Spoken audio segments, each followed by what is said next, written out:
Hello? Is this thing on? No music! Frick! I'm sorry. Here, let me let me boot up the old jukebox. Bum, bum, bum, bum, bum. I knew I was forgetting something. Welcome in. Hi. You'll dance anyways? Oh, good to hear. Good to hear.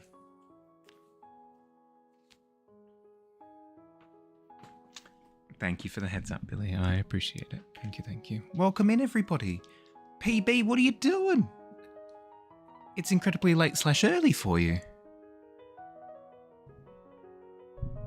Welcome in. Welcome in. Hi. That 17 was a false roll. I don't know. It gave the usual feel. Now, if you were to tell me that all of my rolls have been false this whole time, that's a brain melter. Might stay up till like 2:30. No, if you feel the urge to go sleep, please do. Please do. I don't want to keep you up. Swig a bit of H2O. Sending grain into the pit.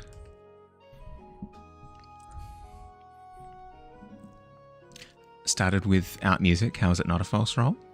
These things are completely unrelated. That's like saying I stubbed my toe, therefore I didn't wake up this morning.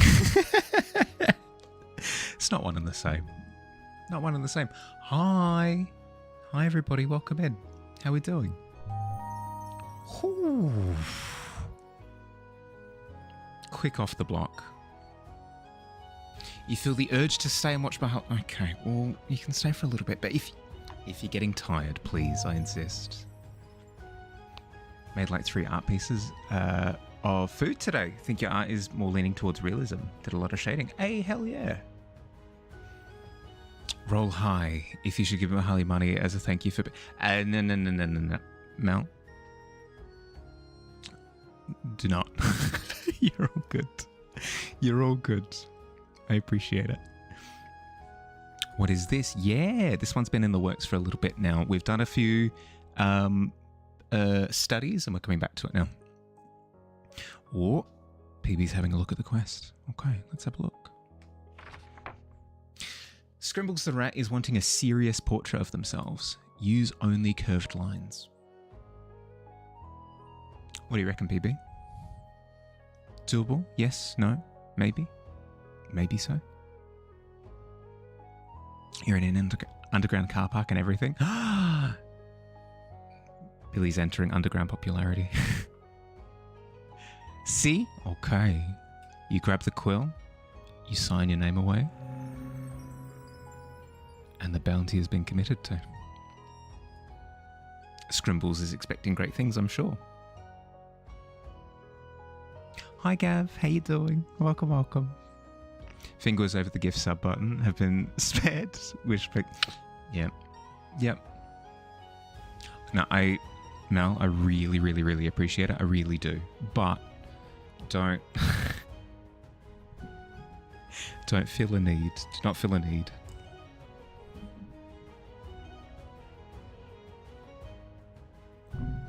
I feel your gratitude by just being present. Very much so. Still studying. Hopefully you'll start doing your own paintings in short time. It's one of those things where you kind of need to do a little bit of both. Need is a strong word, but you should do a little bit of both. You should do some exploratory paintings, just kind of messing around, playing with whatever medium that you're messing with, and studies as well. Do a little bit of both. A little bit of column A, a little bit of column B. You shouldn't just do paintings. You shouldn't just do studies, in my opinion. You're good. Now have 2 more cats that you wanted, but they're adorable. Oh no. You have 2 more cats than you wanted. Oh dearie dear. It's a wonderful problem to have. You'll be lurking again, waiting in the shadows. Till I DM for you. Hell yeah. Hell yeah. Look after yourself, bud. Enjoy your lurk. Does it have to be obviously curved? In the spirit of it. So, like, if you can keep it like curvy, cool. If you use the occasional straight line, it's probably fine. Don't feel obligated. If I don't want you to, you won't. Do not worry. Thank you for no. All good. It's not that I don't want you to. It's more I dislike the idea of like gambling your way into giving me I don't want it to be a case of like I flip a coin. If it's heads, and I give Bahali 50 cents. Like I don't. If you're compelled to, I'm incredibly appreciative. But at the same time, it's not required. A lot of words.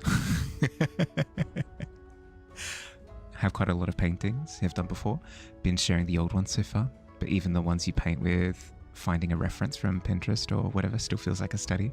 Don't know when you feel like studying but creating. No, that's fair. If you don't have the drive to do what you consider to be like paintings, then that's fine. No, all good, Mel. No need to apologize. All good.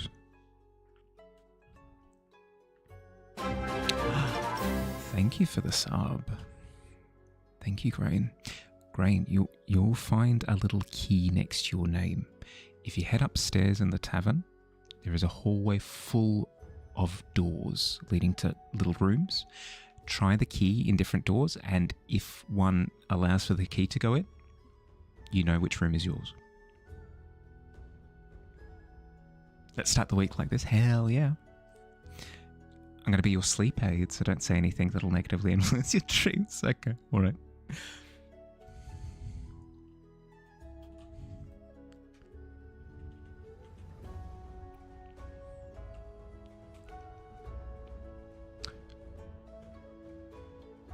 School reunion.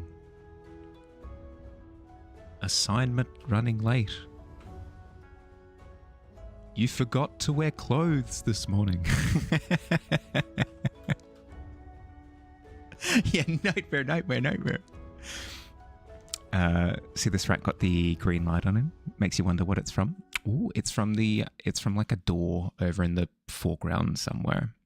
It's a little bit nebulous, but I'm fine with keeping it nebulous. Start with a little DMing. You love it, of course. Don't respond to anything. You're fully asleep. All good, Gav.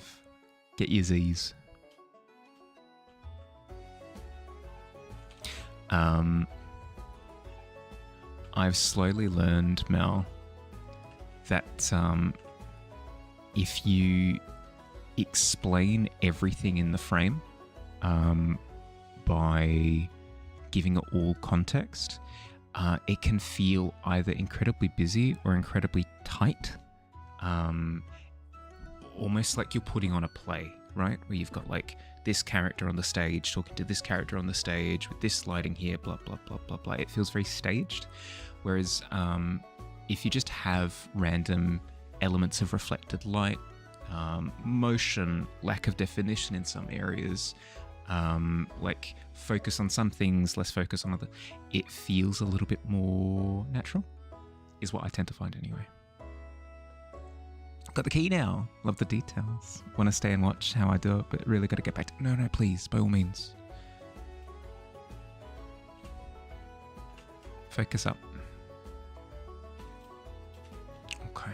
The thing that I really wanted to work on, so I should focus up as well, is the buildings in the background. So I should pivot. To that. Words to think on for your own composition. It's just one of those things where, because it's very similar. Life is like being a dungeon master in D&D. Yeah, it's always the thing that I'm going to equate it to. Art is kind of like being a DM. You can bend the rules. You can just go like, you know what? Suddenly bandits, or you know what? It starts to rain, or did you know that actually there was an earthquake that was going to happen? You can just make elements, and if it feels like it runs well with the overarching story, the players aren't going to question it. It's the same thing with art.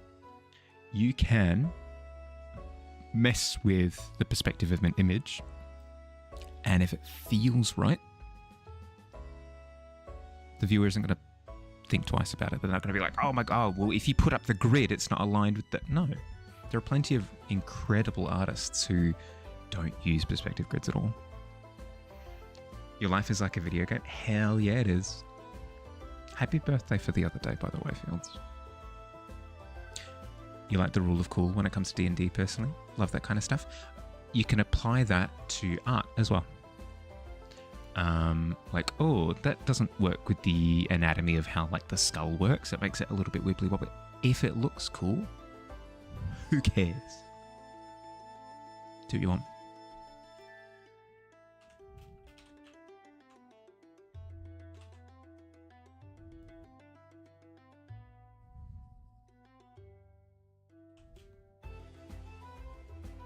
Okay, we'll make that a different color. That's fine.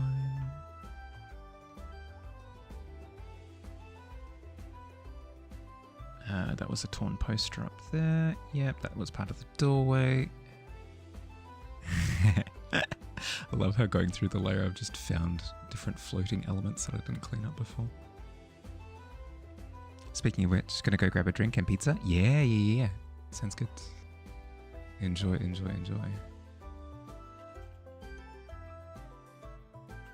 Speaking of learning to do things, we are now getting a little bit of that light from the sky down into the top of the alleyway. Not just that though, I'm going to also try scuffing up the wall a little bit with a bit of gunk. See how we go. What are you? What layer? Poster? No, you're not. That's not poster. None of this is poster. Okay. Oh, PB, you're done with it already? Hell yeah.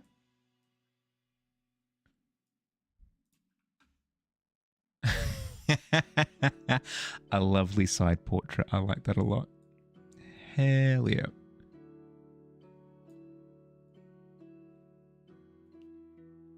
Beautiful. Scrimbles will be pleased, I think. Incredibly pleased. Well done. Well done.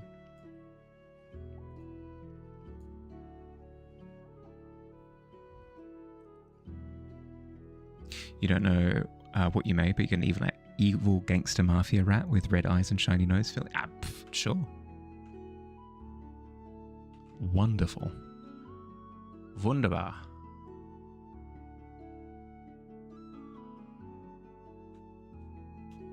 What do you mean poster? That's the wall. All of that is the wrong layer. Heck. Can you show your food art? Yeah, for sure.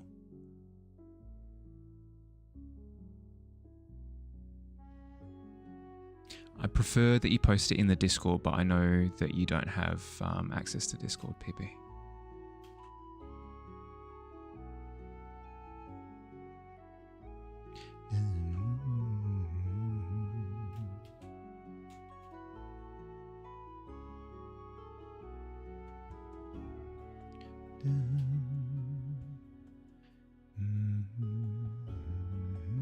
Hi, Zero. Hi, how you going?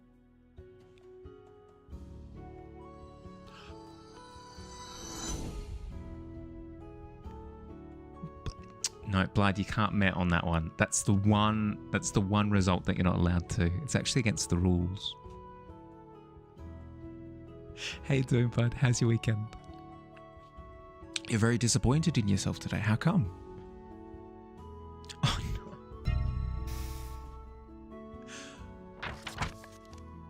Hell yeah. A classic 20 followed by a 1. Beautiful. I know. Salmon, sashimi, and roasted chestnut. Oh, let's have a look. Very nice. Very, very, very nice. That's awesome.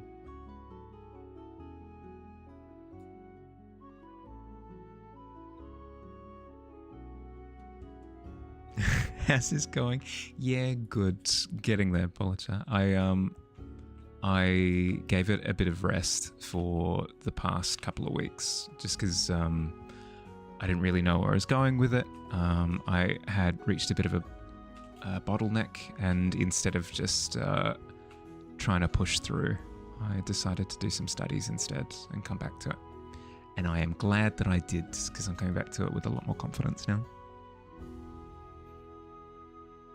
Finally a dice roll over 15. Hell yeah.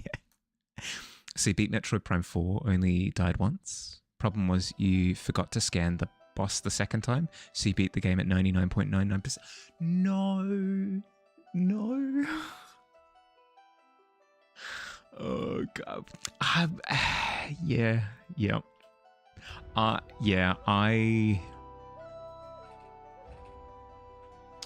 Something similar to that, not quite the same thing.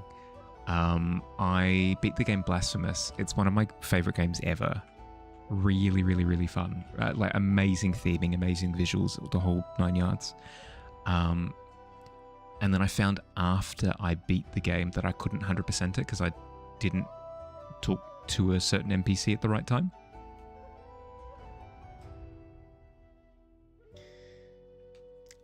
So, again, not quite the same degree of sadness, but still, I kind of get what you feel. I've also been doing studies. Studies good. Didn't do studies for too long. I mean, you don't have to do them for long. Just like semi-regularly is probably the best diet.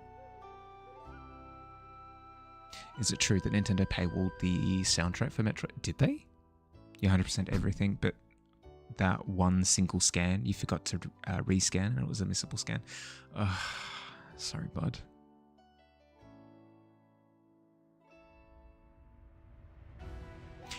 Okay, 5 more minutes and you're heading to bed? Okay. Good call. Story for Metroid Prime is easily a 10 out of 10. Okay. I've heard that it's decent fun. There are just some elements of it that feel a bit out of date. 50 times, good lord, Squid. Welcome in. Straight into the pit. Straight in. Swish. Do not pass go. Do not collect $200. How you doing, bud? How's your weekend? Don't know where that came from. How you doing?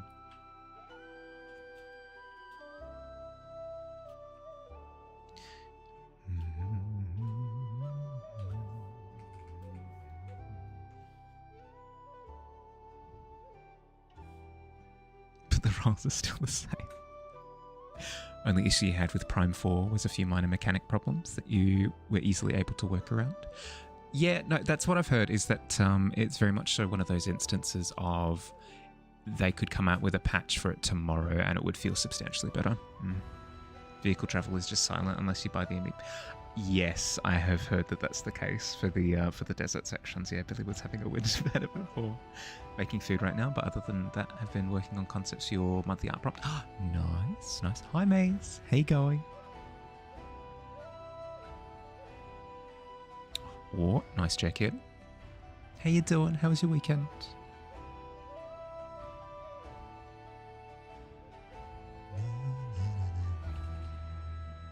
So I want a light to dark gradient on this wall on the right.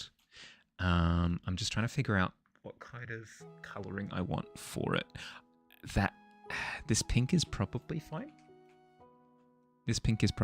I just need to keep it consistent on the left and right sides of the doorway. So maybe a bit of that is probably fine. But I also want to scuff up the wall a little bit, because remember in the studies that we were doing last week, I was talking about how maybe it was like moss or like carbon or something that had been rubbed into the wall. It was growing in the wall or whatever that gives it those streaks of discoloration. I'd like to do something similar here, just to give it a little bit of grit, you know? Going good. Played with your new tablet a ton. Nice. Drawing tablet.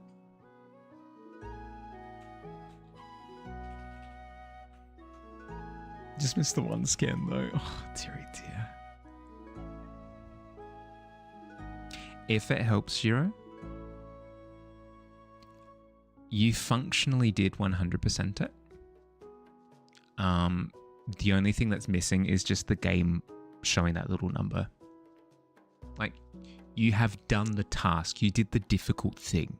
You did the challenge. You overcame the quest that you set for yourself.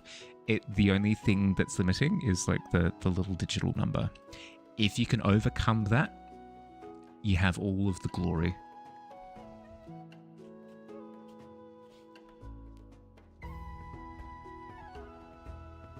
Trying to think how things would fit in with what's currently established. Do keep in mind that it doesn't necessarily have to be like canonical. So if you wanted things to stray from how they currently are but still have them be like set within the universe of the Tavern, it could be like a myth within the world, or it could be like a piece of fiction within the world. Don't feel the need to necessarily restrain yourself. If you do want it to feel canonical, fair. But you don't have to limit yourself to that if you don't want to. Before you depart, you're going to leave 20,000 bees. Good lord. Reason the game is getting hate is because of its story. Can't say why, but you can say why, but it'll be spoilers. Don't know if anyone wants spoilers. Functionally, you did. You scanned it, but then died and forgot to rescan it. Yeah, see? Because you missed it. Don't have the complete art. Oh, does it actually... does it actually lock you out of an achievement item as well? Ah, that sucks. Not to spoil much about the piece, the idea is to make an entity or being that maybe a kingdom or village might believe in or something. Yeah, cool. Fair enough. I mean, if that's the case, then you've got quite a bit of flexibility.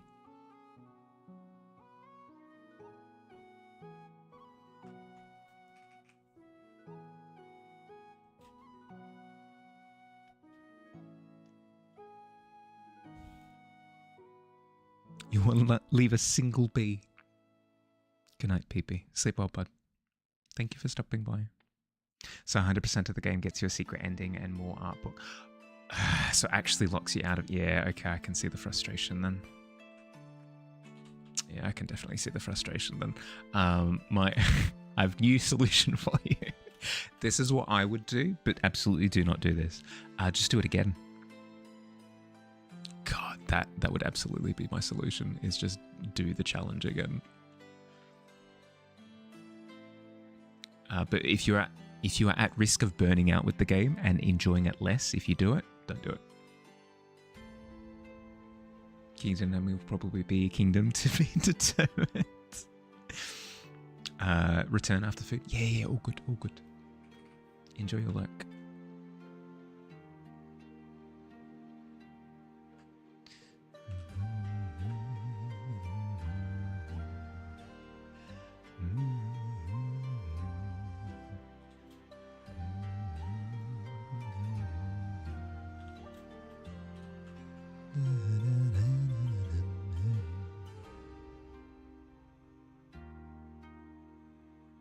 Oh, you are going to... Yeah, okay. I see we are cut from the same cloth. Wanted to ask what qualifies as a beast to me, or if it was up to your definition. Like, do you mean just animalistic, bear, lion, wolf? I guess if you were to say that you'd qualify anything as a beast if it were to appear in like a listing of menagerie in a game, like in a Zelda game where it lists like all of the enemy types and it comes up with like the Beastatorium or something. If you were to say like that's your definition of beast, that's fine. If I had a preference, then yeah, leading into like beastly creatures, but it's incredibly loose. It's the same as Dinovember in the sense that it's a loose theming. If you were to do a mammoth for Dinovember, it's completely fine. It it reaches out to the spirit of the prompt. I think that's fine. I think that ticks the box. Once you get hard mode unlocked, you'll run it again 100% on hard mode. Yeah, I mean, fair. There you go. Okay, well, I mean, Zero, now be honest with me. Did you intentionally accidentally miss the scan on the final boss just so you had an excuse to run the game again? It's a safe space. You can be honest with us.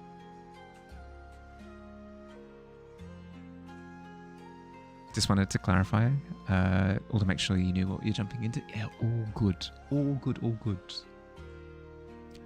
So yeah, Monster Hunter monsters would probably count as beasts. Yes, I would imagine so. If that was the direction that you were thinking. Sorry, not to put you in a box. In like a Monster Hunter shaped box. With like a big MH on the front.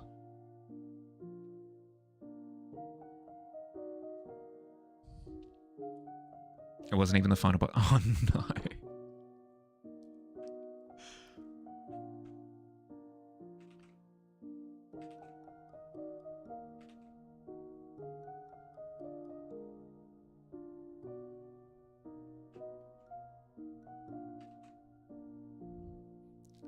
Monster Hunter. Is that legally distinct Monster Hunter? Or Monster Hunter that we have at home? Is that what I'm looking at?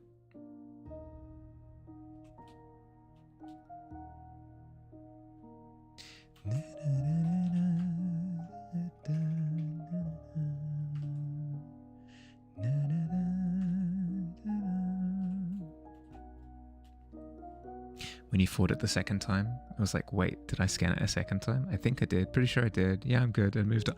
Oh, no.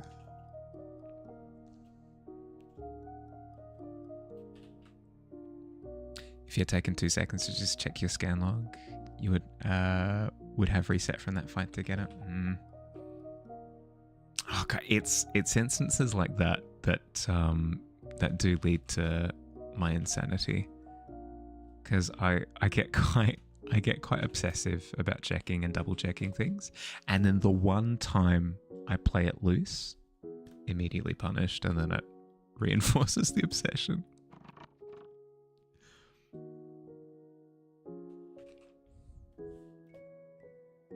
OCD is fun.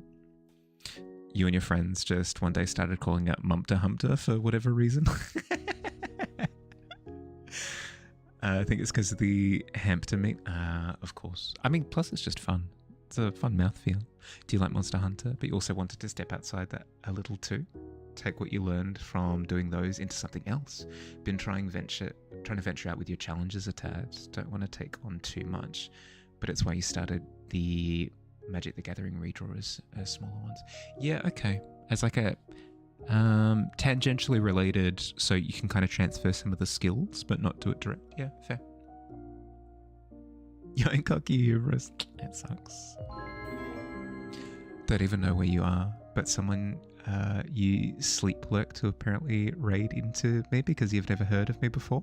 You have 3 stream streak. Hi Mercy, how you doing? What am I doing here? Well, if you haven't met me before, hi, I'm a Harley. I'm an artist. I do fantasy illustrations like these, usually. These kind of illustrations. Scenes and characters, portraits, this kind of stuff. And what I do in terms of stream is I usually work on these kind of illustrations. That or studies to like get better so that I can do better illustrations. That's my whole jam. Lovely to meet you, Mercy. How was your weekend? I'm pleasantly surprised by a meeting of fate. Shiny, thank you for the follow. Mercy, thank you for the follow as well. Welcome to the Tavern. Sheikah, hi. How you doing? 3 stream streak, hell yeah. Fields with the 5, hell yeah. Only died from the first time too, because you understand the mechanics. Once you understood its mechanics, you beat it the second time and only got hit once. You were high on your own cocky hubris. It's always what happens. It's always what happens. Dang, really? Dang what? It was good. You have to go to sleep because it's way past your bedtime. All good, all good. On Tuesdays and Thursdays, my streams are substantially earlier, so hopefully that lines up with your timing a little bit better. Lovely to meet you regardless. You're on Insomniac these days? Ah, fair. Fair. Lovely to meet you. Look after yourself. Enjoy your sleep. Fields flexing on you? Ah, of course, yeah, the immediate one up. The immediate one up. How you doing, Shika? How's your weekend?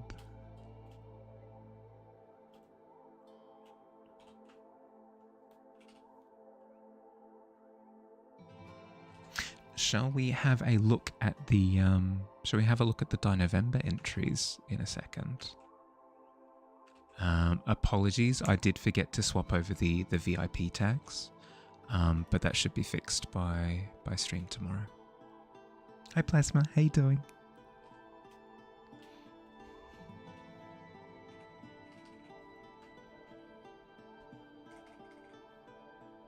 The November entries for this month were sick. They were awesome. So good. It was really cool to see some people trying different things for the first time as well with it. Really cool to see. It was good to understand time zones. So you may have been highly confused. Oh, yeah. No, I scramble time zones all the time. Like, I've done streams with the Blind Ghoulie before, and he's on American time somewhere, and I constantly have to check and double check because I just don't understand it. Doing okay. Same old potatoes, just different cooking oil. Yeah, fair. What's taters? How am I? Yeah, I'm doing good. I started on time today. I'm so heckin' pumped. My New Week's resolution for this week is to, one, get a whole bunch of jobs done that I need to. But two, more importantly, start stream on time every single day of this week. And we've started well. We've started incredibly well. What's taters, precious? Oh god, I used to be able to do Smeagol's voice so heckin' good. Sorely out of practice. Logic with the 5 stream streak. Hell yeah. How you doing? How you going? Pondering his orb. Pondering his orb. What status? Tell me. Genie of the lamp. My one wish. What is taters? Beseech to me.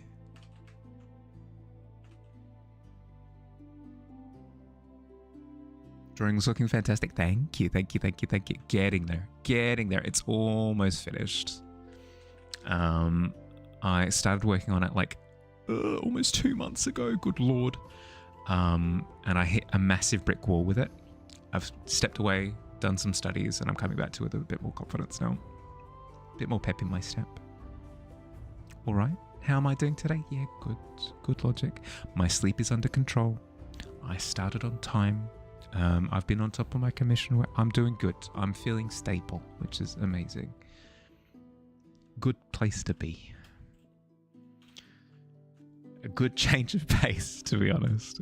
I've been feeling quite unstable time management wise for the past couple of months. So I'm doing quite chipper. Slowly getting close to finish your drawing. You just hit 30 hours. Yes. A fellow taking forever with paintings artist. Yes. I get so freaking jealous seeing somebody like, oh, I woke up this morning and I sat down for a couple of hours and I quickly cranked out this watercolor that took me like a sneeze and a cough. And it's, excuse me? What? How did you make something that looks amazing in a fraction of the time that it takes me to set up to start painting something? Frick. Magical Ore gives you an AI overview. Frick, I should have gone with a meteor question. We like stable. We do like stable. You know what they say. Stable. Stable is my label. God.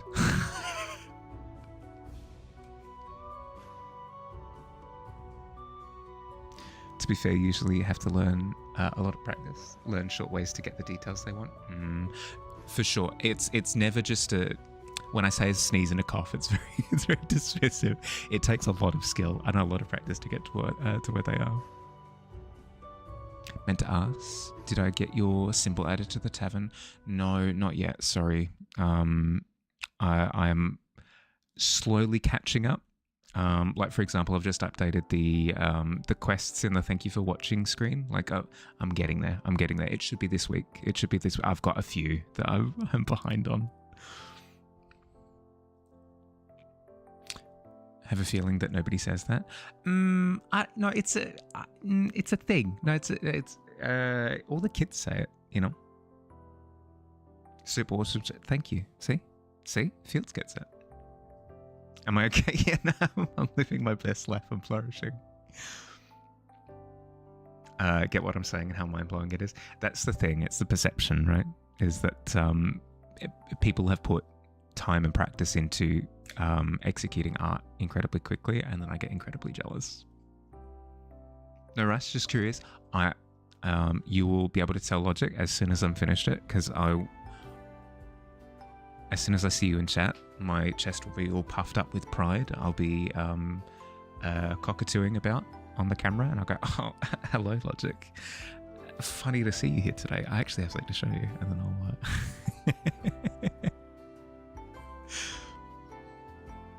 Must be a regional thing. Yeah, no, most definitely like a regional trend for sure.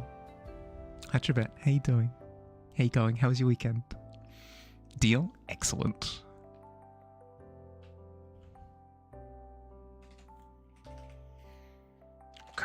Okay. This poster needs to take on a little bit of the pink, because it doesn't make sense if it doesn't have it, given the environmental influences on it. I'm not thrilled with the random bricks here, so I'm just going to axe them, I feel. And in their place, in lieu of said bricks, I am instead going to mark the wall with stains. Huzzah! We love a stained wall. Just never quote me. I don't think I'd be able to handle it. Guess what? It's your birthday today?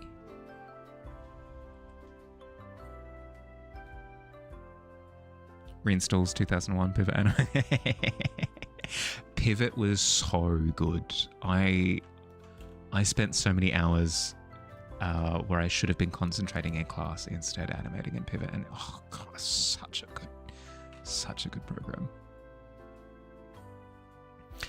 Put a poster about bricks now? Absolutely not. Oh, good lord. I'm pleased to announce that we have removed the bricks in question and replaced them with a poster depicting the bricks that we removed. Why? Having gales, gusts of storming gales, and you're trying to get shut out. Oh no.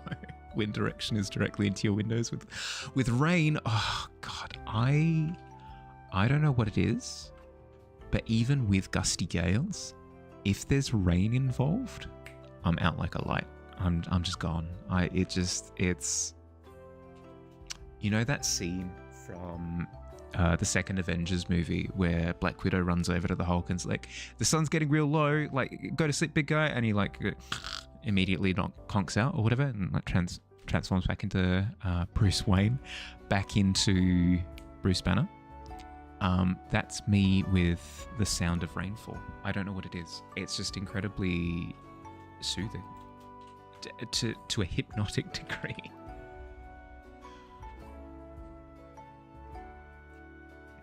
It was fine. Started playing A Wolf Among Us, finished episode 1, also pushed through. You not being able to draw those hand paws on your character. Found some tutorials on the internet and it kind of fits the style. So you tried applying it to where your hands should be. Hope it'll work out. Yeah, hopefully it does. I mean, you can always attempt it a few times, right?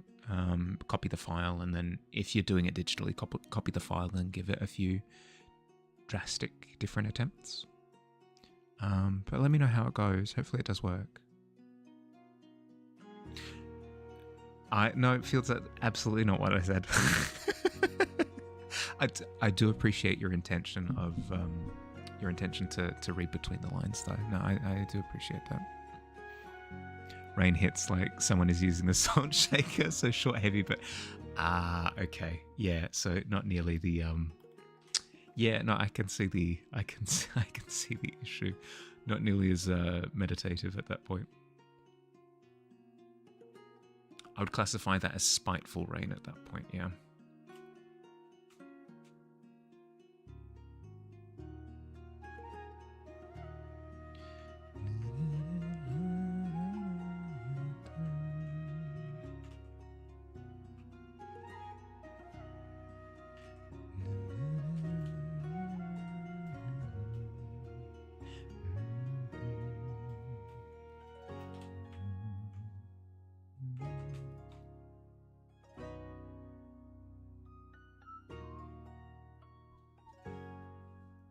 Copy that.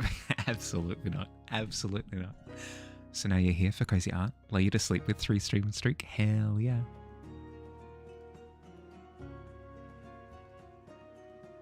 If I start, if I get the urge to yell about bricks, I'll try and make it as soothing as possible, okay? I'll keep the vibe in check. Hi Alt. How you doing? How was your weekend?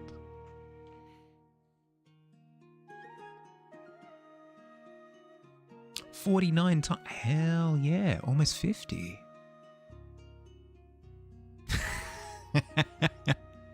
No, I appreciate the attempt, Fields. I do.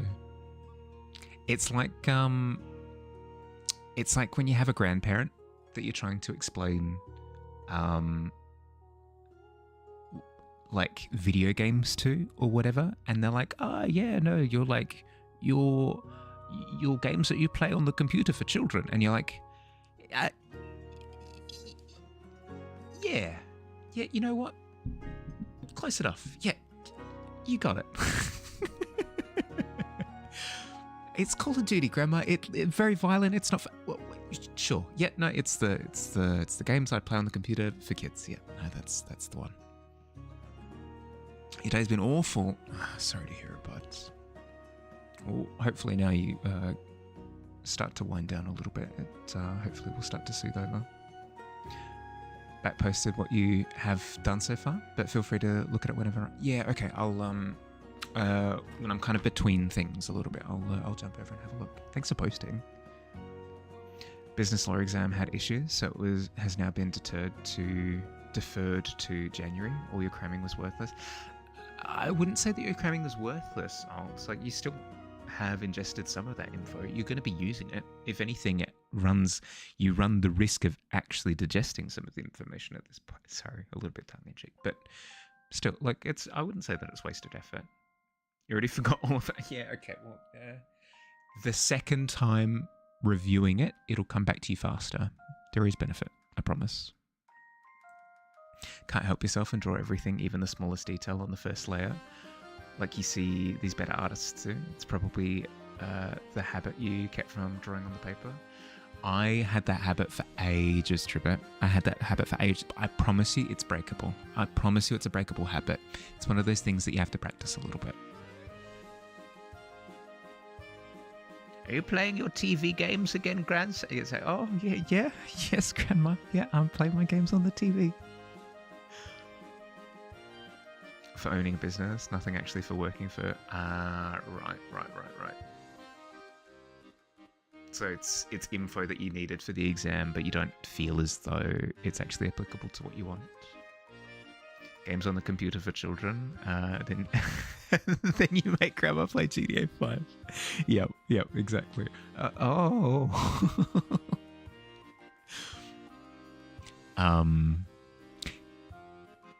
there's a theme park in Australia called Movie World. We don't have many theme parks, but we do have some. There's a theme park called Movie World, and it's on the Gold Coast up in Brisbane. And one of the rides at Brisbane is at Movie World is the Scooby-Doo Spooky Coaster, right? We convinced our grandmother to come on it with us because, like, hey, grandma, like it's Scooby-Doo, like it's super chill. It's like for kids, you know, like you remember Scooby-Doo, right? Like, right? Yeah. Like, remember that show that we used to watch when we were little? Yeah, like it's a ride themed around that. She's like, yeah, okay, but like as long as it's not like a big scary roller coaster. It has been redubbed that Stupid Do roller coaster ever since. So whenever she's making reference to anything that she doesn't like, she will throw the words "stupid do" into whatever sentence that she's got, like she's on at the moment. It's incredible, absolutely incredible. So the thought of, hey grandma, let's play video game on the TV, and then making her play GTA 5, I'm immediately getting those vibes. I'm immediately getting like, oh, it's the games for the children on the television. Oh no, it's the violence. So are you wanting to play the violence again, grandson? Grandma, hot coffee is not for kids. Yeah, exactly. Love that video of that guy showing car wrecks in GTA to the camera. The violence. Movie world sucks. It wasn't bad. It wasn't bad back in the day. Like, it probably doesn't rate well if you've been to other theme parks all around the world. But, like, in terms of Australia standards, it's fine. Does the job. Your dad thinks games are for kids, but you hope you'll get him to play something like The Last of Us, both games, and maybe he'll reconsider. I'd imagine so. Yeah, I'd imagine so. It's the same with animated movies, right? You get somebody to watch, like, Arcane, or you get somebody to watch God, I can't think of any examples off the top of my head right now. The most recent Pinocchio movie by Guillermo del Toro. People will very quickly understand that animation is the medium. It's entirely up to the artist as to what the theming is of the medium. Aussie World over Movie World, any day of the week. I'm not familiar with Aussie World. Taking the parachute down into the pit with a 19. Hell yeah you are. Fields. Speaking of down in the pit. Hi Pretender, hi. Got your feet measured yesterday. How big? Been to two theme parks and the movie world is the worst. Yeah, okay, well, sure. Worst of two. Dad used to play games all the time. Used to play Tom Clancy games together and Doom together. Yeah, for sure. No, I do feel as though we're getting into the generations now where that past misconception of video games being like one particular genre have started to be sculpted in the other direction. Been trying to force your dad to watch the One Piece live action and Godzilla -1 forever. Godzilla -1 is probably an easier ask, I'd imagine. The One Piece live action is more approachable than the anime, probably. Definitely. But it still has a particular vibe to it that maybe people expecting more serious media maybe not up for. Uncharted 4, that game felt like a movie. There's always something happening. Yeah.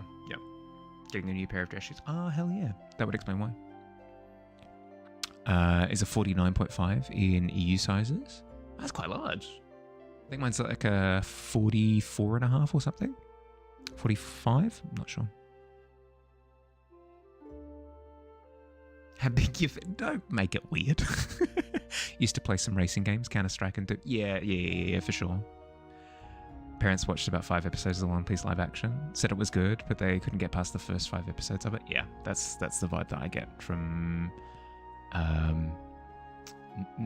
normies. Normies trying to watch it, I'd imagine. used to go to arcades, and he set the records for Galaga. Spent 4 hours on One Life, and they go, oh hot damn, yeah, my dad is also really, really, really good at Galaga. No, I don't. Probably not to that degree, but still. He says he doesn't want to. So you'll convince him one day. Oh, for sure. Trying to get your dad to watch -1 because he likes Pacific Rim a lot, but considers non-English films as foreign trash. Oh, good lord. But it's so good. It's so good. You supplied the mats yourself. It's all... hell yeah, okay. I mean, expensive, but... I mean, dress shoes are meant to be nice, so... Did force your dad to watch the Fallout show since he's a Mad Max fan. He really liked that. Hey, there you go.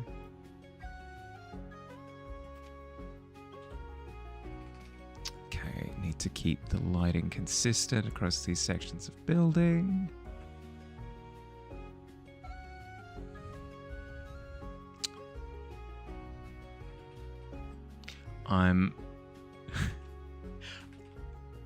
You'll have to put up with me for a little bit because this is not a complaint. I'll get that out of the way right now, right up front. Not a complaint at all. But chat has gotten busier with the Tavern getting busier. So I can feel myself falling behind. I know for a fact that I'll be able to keep up with it. I just need to do a better job of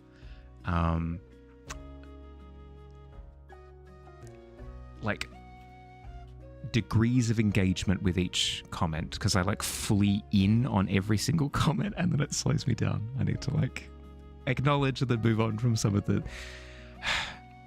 Anytime Billy says anything, I can just ignore it, for example. There are ways, there are methods.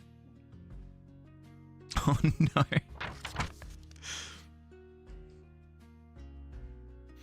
Dad started with Fallout 1. Really liked it because he plays it like a Wasteland video game style D&D. And your dad used to play D&D when he was in high... Hey, there you go. Actually, just thinking about maybe... about this maybe 2 hours ago. Thinking about which? Love you, buddy. Can ignore you to absolute never alt.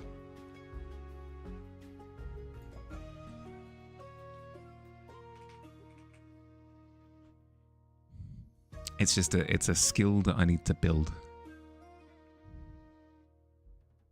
You know, when you see those social butterflies that just kind of flit and float from conversation to the next, and they're like engaging with each person where they feel like they're being spoken to, and that, you know, they're saying meaningful things in response, and they're just like dancing around and just absolutely owning social engagements.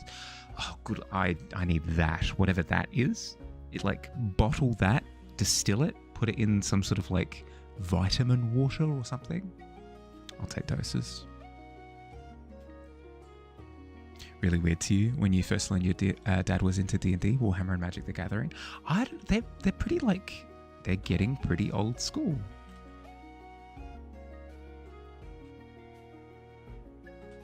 I'd classify them as like old school trendy at this point. Each of those things has kind of had a resurgence lately. Used to play Warcraft with your mother when you was in uni. Not World, but when you had physical connection with the PC cable. Yeah, the Warcraft lands. Yep. Thinking about how people keep up with chat when it pops off. Chatterino helps if you're looking for stuff tagged in, but you keep up with every single conversation. It gets tough. Yeah, for sure. It'll get to a point, I imagine, eventually, where I like halvesies. One, I pick it up as just like a passive skill, where I can just keep up with it on the side, and two, I also developed the ability to kind of like disregard things that are just kind of like offhand comments that are not really meant to be responded to, you know, just like part of conversation. We'll get there eventually. Invite someone on stream to read chat for me? Absolutely not. Absolutely. I don't know. Back to kids. We'll go through. Yeah, all good. All good. All good. Look after yourself, bud. I got that. Thank you. Still think I should ban chatters. If you chat in my chat, come down on you like a ton of bricks. Absolute destroyed. If I need a gal who can read, you know one. I, I like the idea of going through a hiring process of It says here on your resume that you know how to read. Can I have a couple of examples of that, please?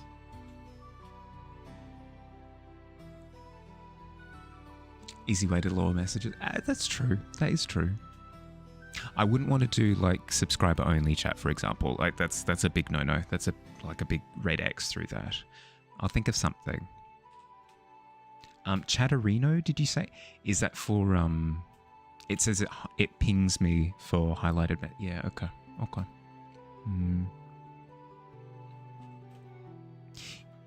Interessant.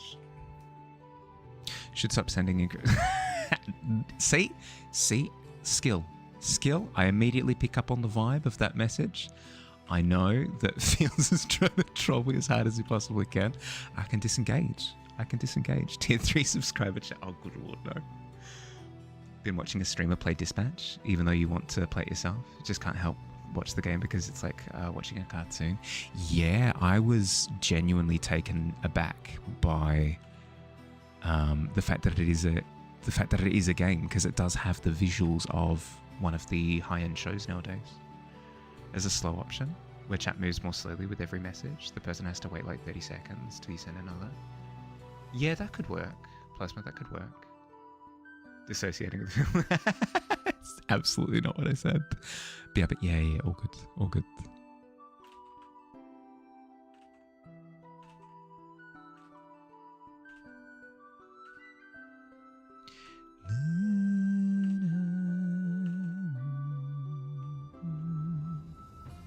I think it was supposed to be a TV show, but it turned into a game. Yeah, that makes sense. Me understand good. Oh, dear.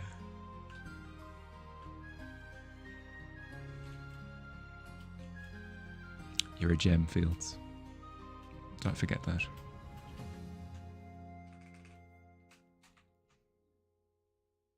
Slow mode kind of sucks though, because it prevents you from emote spamming. I kind of like the sound of this slow mode thing now that you mention it. Can also adjust the time for slow mode, which can be useful. Yeah, okay. I could potentially put it on a button as well, right? If the tavern is particularly quiet on a day, I can have it deactivated completely. But as soon as it gets a little bit busier, I'd be able to flick it on maybe. No, thank you for the recommendations. I appreciate it. Welcome back, Plasma. Thank you for the suggestion about slow mode, by the way, Plasma. I haven't looked into it, but it's sounding more and more appealing the more that I'm hearing about it. Also made by ex-Telltale devs. Huge Telltale fan. Mainly Walking Dead and Minecraft story mode. Yeah, that's the vibe that I get. That's definitely the vibe that I get, where it's more about, it's more a visual novel more than anything.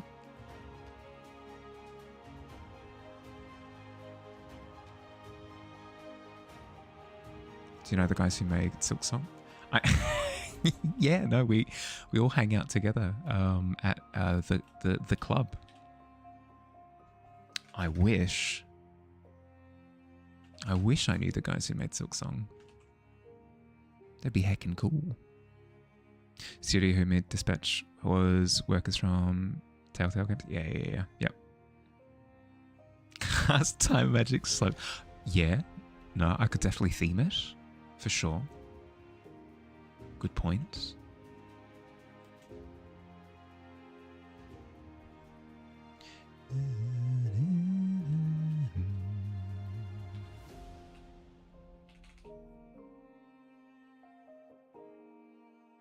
Think Telltale Games went bankrupt or became much smaller.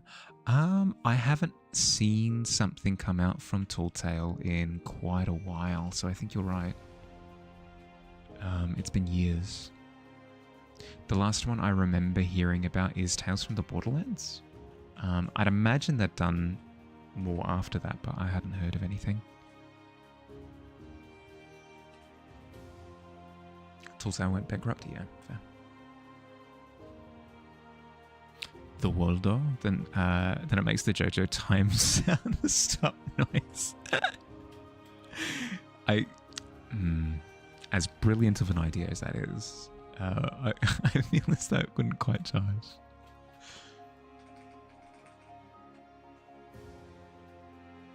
Google says yes, the original Telltale game went through a form of bankruptcy liquidation in 2018. Yeah, that makes sense. That does make sense. Which is a shame. Which is such a shame, because I would have thought that the development process for games like that wouldn't be too extensive, so it wouldn't be too much of a drag for like a producer to step in and be like, hey, I would like to produce X, Y, and Z, especially given how many like high profile collaborations they did as well. That's really shocking to hear. I mean, not shocking in the sense that I haven't heard from them in ages, but like the technicalities of that, how they went bankrupt, would be interesting to find out. Wolf Among Us 2, but yeah, yep. Love the Wolf Among Us. Looks like the sequel is going to be mangled by devs. Yeah.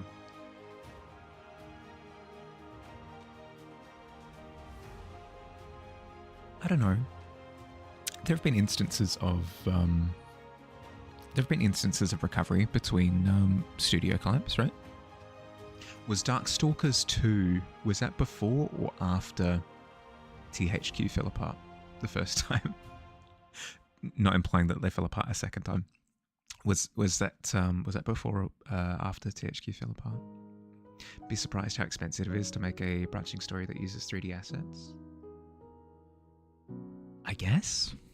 But like, it's nothing in comparison to like a Mass Effect, for example, right? Which implements the same kind of decision making, but also has other elements of gameplay involved. Granted, Telltale made way more games than there were Mass Effect games, so I get it. Many assets were later acquired by LCG Entertainment. Revived the Telltale Games name as part of business in August 2019. So in a way, it's back from the dead.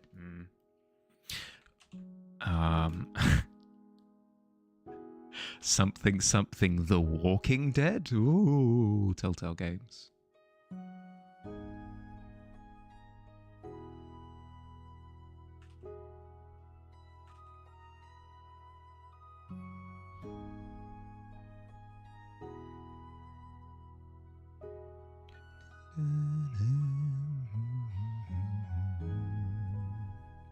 Speaking of returning from the dead, I've recently started playing a game called Warframe with a couple of friends of mine, and good lord, good lord, is it daunting walking into a game that you haven't been participating in for a decade and having just like a decade worth of content in front of you. I think we were talking the other day about MMOs, the idea of trying to step into an MMO nowadays and it just being incredibly confronting. You love Warframe? I'm completely fresh into it. Receive a game that makes happen to them 6 times now. Yeah. Do you have any tips for getting started? There's a lot. I've started with like Vault, I think is one of the Warframes that I could pick at the start. I've started with Vault, and I'm being told that I need to get a whole lot more Warframes, and that's just coming from somebody who usually has like one character in whatever they play. The thought of getting every character is a little bit daunting. You missed that old game, right? Been getting into Helldivers recently. That would be another one. Not to the same degree. There wouldn't be that amount of like content walling at you. But still, significantly more expensive than most because everything has to be done. You can just simply cut corners by reusing assets and loading it in some environments, constantly changing and needing new assets for various environments and angles. Yeah, no, that is a good point. That is a good point. Telltale does do a good job of just like making the world feel expansive by moving from location to location to location. Different people have like completely different vibes to the houses they have and blah, blah, blah, blah, blah. No reused assets in that regard. Yeah, no, that makes sense. You're so fresh into it. Welcome, welcome, welcome. Walking Dead games were the best, except the third one, but still, cried so hard at the end of season 1. Yeah, at the, yep. Most games can cut quarters by reusing assets and reusing already loaded assets, yeah. You need multiple characters in Warframe. Hope I like grinding. Yeah, that's the vibe that I've gotten. Trying Warframe out when it released on console.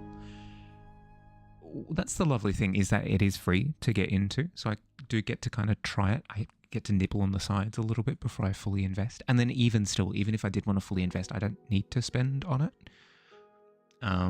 But the grinding, I don't know. I don't have a sense of what the grinding is like yet. So we'll see if that scares me off.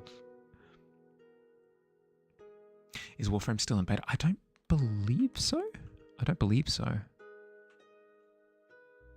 When was it that you played it last? Do you remember? High quality voice actors. A lot of games used face capture tech, similar. Not technology so expensive it banked up the LA Noire team. Yeah.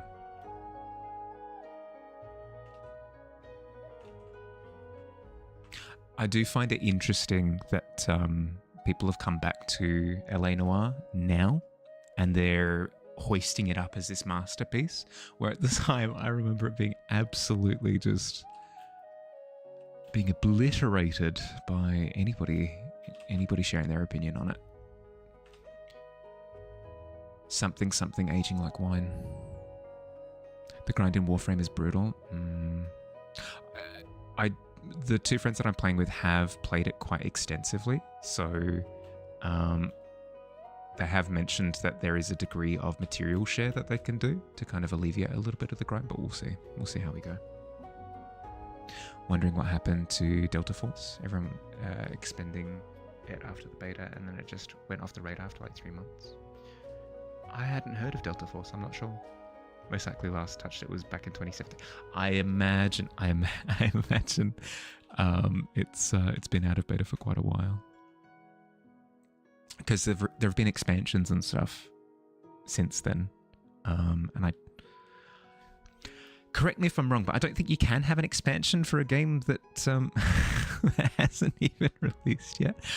But maybe that's my old school sensibilities coming in. Very hyped up before release. It was also released during the Gears of War Dark Ages of cover shooting. Fair. So it didn't mash with the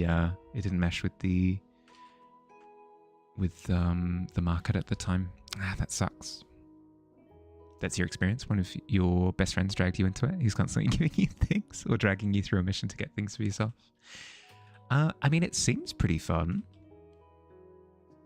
But then again, that's kind of going to be the case while it's brand spanking new.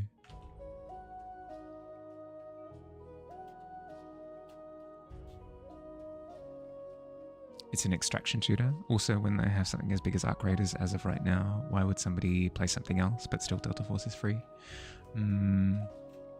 I didn't really pick up on the trend of extraction shooters, basically until Marathon baited for a second. Yeah, it felt like it had snuck up on me, like, oh yeah, no, extraction shooters, they're huge. Escape from Tarkov, obviously. Marathon's coming out with thing. Arc Rider's coming out, and I'm going, oh yeah, okay, this is a genre that exists that I didn't know about, sure. Beast Timber, love painting animals, it's perfect. Yes, hell yeah. Hell yeah. Ooh. A quest. Oh, actually, speaking of elements that need to be updated, where art thou? Picture frame. There we go.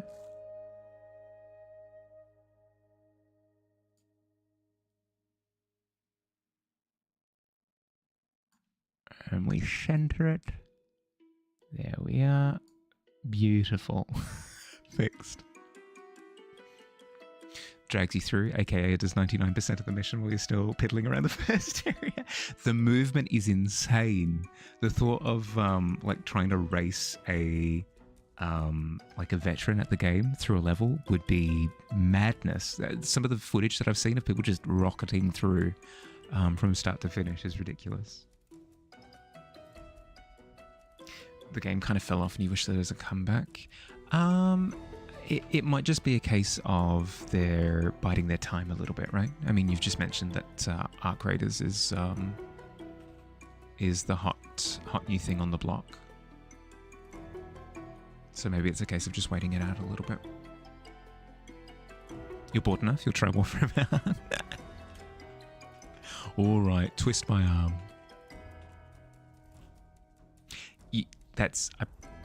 You probably don't want to hear that as a game dev. Somebody just hunched over.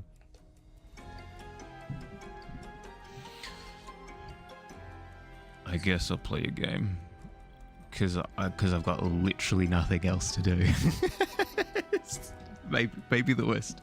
Maybe the worst. Worst. Like best of the worst of the best. Whatever. Like, hooray, they're trying my game, but also that doesn't sound the most enthusiastic. Movement is absolutely nutty. Yeah. Yep. Just the bullet jumping alone is crazy. Most people play Delta Force for other game modes that they had. It was like Battlefield, but Battlefield 6 came out. The game mode took a hit. Yeah. Especially with certain frames like Chroma. Chroma has the best frame with his glide. He can cover levels in just a few leaps. That'd be sick. That'd be really cool. I really enjoy movement in games, so that is appealing. It's a unique game though. Like you could, for example, have literal tree branches for guns. That's fun. Yeah, I guess I'll play. Yeah, exactly.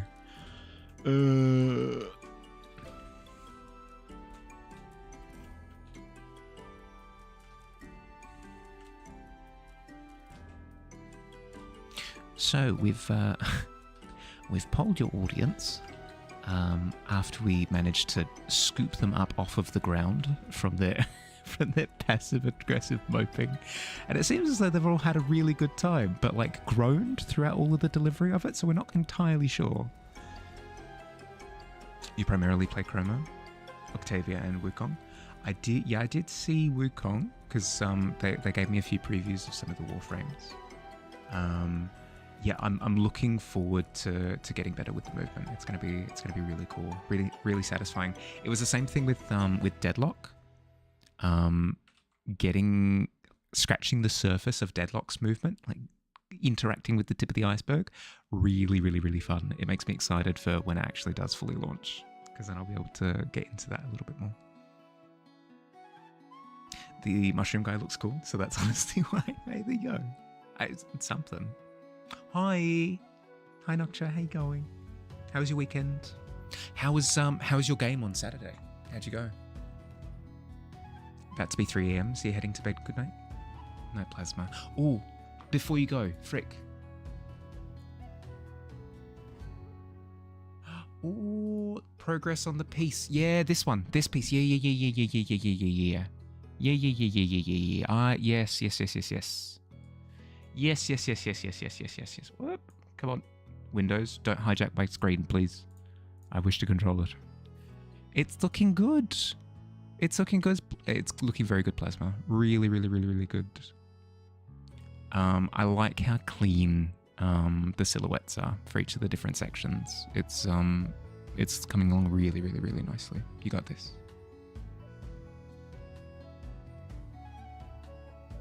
Use them for different things. Octavia is your defense, Chroma is your quick run through, and Wukong is your assault. Yeah. Need a few different. That's the impression that I've gotten from the people that I've played with, is that I will need quite a few frames to cover, scratch different itches. The one with the black background is more updated. Ooh. Let's have a look. This one. Yeah, okay. So you've gotten rid of the kind of graphic background, and you've got cool. Nice. I love the visual of the plants kind of bursting out. It's really cool. really visceral. Like there was a D&D game run by Brennan Lee Mulligan for Dimension 20, where as part of the initial description of how the characters are found, one of the characters wakes up with like rose vines kind of growing out from them, like their nose, their stomach kind of like wrapping around them and stuff, and it gives like a really visceral, uncomfortable feeling. I got a similar, like, maybe not to that degree of like uncomfortable, but I get that kind of visceral feeling from the visual. It's really, really, really cool. Hope to finish it too. Yeah. Yep. You've got this. You got this. I believe in you. Played Deadlock for one match. It was like playing League of Legends, but mixed with Overwatch and that kind of Valorant art style. I have always wanted to play League, but I just hate the top down. And I really like Overwatch. So it kind of, I don't know, it's a meshing of good things. It was super fun. Had second half of your beach episode before the end, going back into the horrors. Yeah, you were saying last week that you were also doing like a beachy, like a non-beach episode recently, which part of the imagery that you sent through before. Yeah. Awesome. Once you're done with it, you'll post the meaning behind the drawing, what it represents if you haven't posted them. Yeah, for sure. Please do. I'll give it a good read. Wanted to ask, have I ever played Outer Wilds? No, I haven't played it. You recommend it though? Didn't the sequel came out recently, right? Outer Wilds 2? I saw a little bit of footage of Fields playing it. I was like working at the time, so I had it on the other screen. I wasn't fully paying attention, but I like post-apocalyptic, futuristic kind of scrap vibe. Top-down games are a big turn-away point for you. Yeah, same for me. You're playing Outer Worlds, not Outer. What? But it's the same. Is it not the same? Had to find your mentor's familiar so you could finish packing up and come with you. As in, they just like run off, or they were kidnapped, or oops. It's not. It's so. Is it?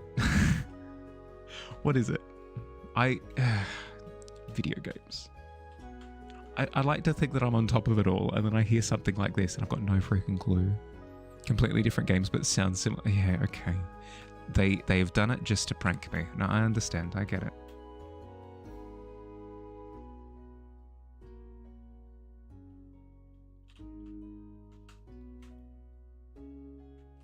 Not gonna lie, sometimes you call it Outer Wilds. See? It's not just me.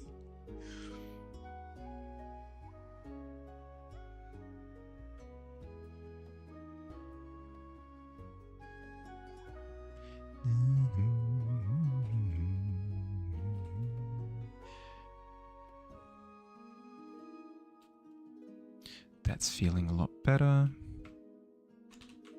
Now if I can grab this purple, darken it, desaturate it. Oops, not dark enough apparently. If you're poster layer, frick you. Why?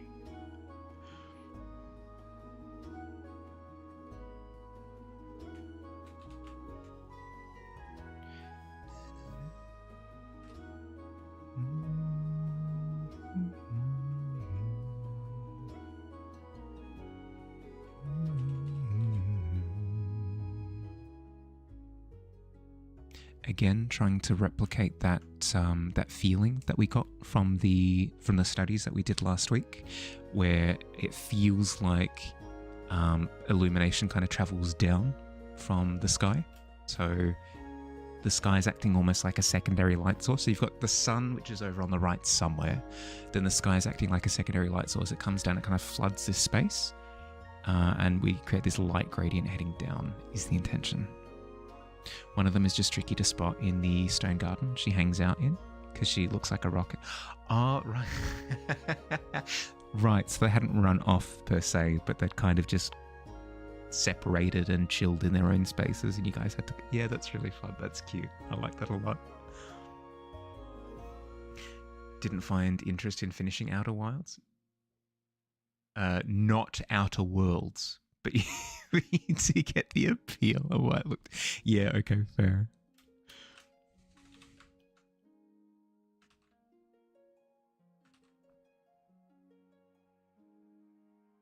I worry that that's the impression that I'll get from Warframe, is that elements of it are appealing, the movement is fun, I like the aesthetic, but the gameplay loop of grind, like log in everyday grind, I will probably find that completely unappealing, but we'll see. Fingers crossed that that's not the case, but last session we get his magical cat was running around inside his giant magical shed, pushing things off shelves and trying to get the fish in the bowl. That's fantastic. Coming out of work to say this, it's so amazing. Love this one so much, even when it isn't done. That is all. Back to lurk. Thank you, Nina. Thank you. It's getting there. I've been on it too long. I need to finish it. I need to just like take it out back. It's so close. It's so close to done. Just a couple more things left. Thank you for the compliment. I appreciate it. Enjoy your lurk.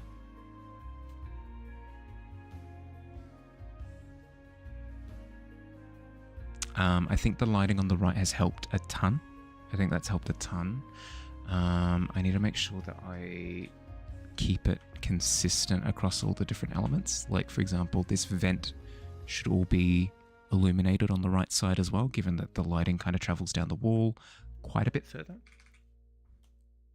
Just reminded you, your friend was playing D&D today. He was telling you about how they were discussing the logistics of keeping a gnome in a bag of holding, how it had lived before suffocating. So basically they opted to fill it with water and give the gnome water breathing. It's fantastic. I'm not a fish. Yes, you are. You are now.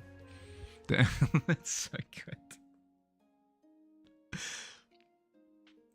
You did it with Apex Legends long ago because you were trying to complete the battle pass, the grinding ranked, but it was getting tiring with all the things you have to do in daily life. Doesn't allow you to do anything else to actually improve in your skills.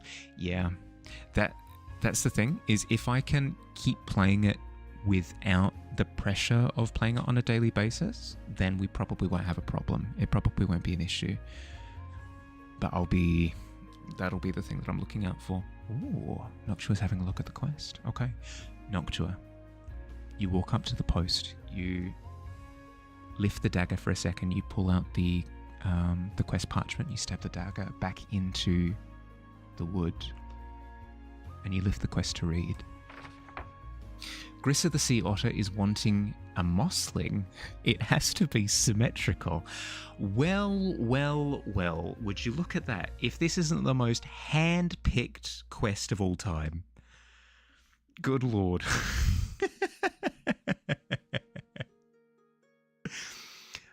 Noctua, I'm not even going to ask if you accept the quest, because that's just a given. How much time would you like to allot for yourself so that you don't give it infinite time? Give yourself like a little, like a time frame. Give yourself like, I don't know, like general vibe. You don't have to be to the minute.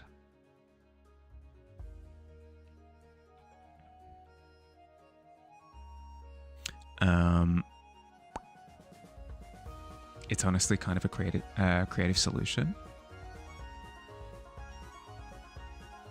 No, it is. It definitely is.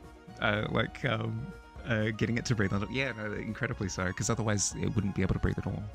Half an hour? Okay. Noctua, you grab the quill, you sign your name, and you've committed to the quest. Okay. Grissa is expecting great things. Can be a little warm-up after you've eaten. Hell yeah. That can be completed in 22 minutes.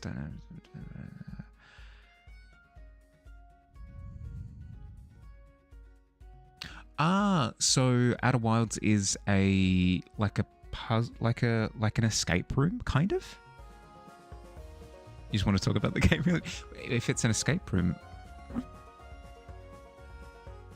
you might not want to, because then you'd be spoiling solutions.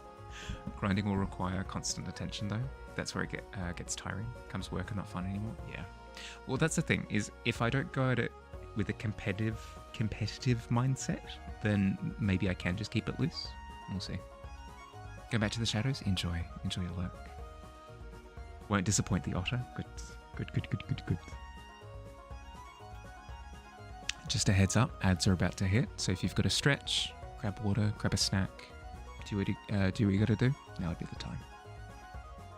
More like a logical game, you have to read and pay attention, also explore a lot. Yeah, okay. It's sounding more and more like a game that I would enjoy. I can definitely see the appeal.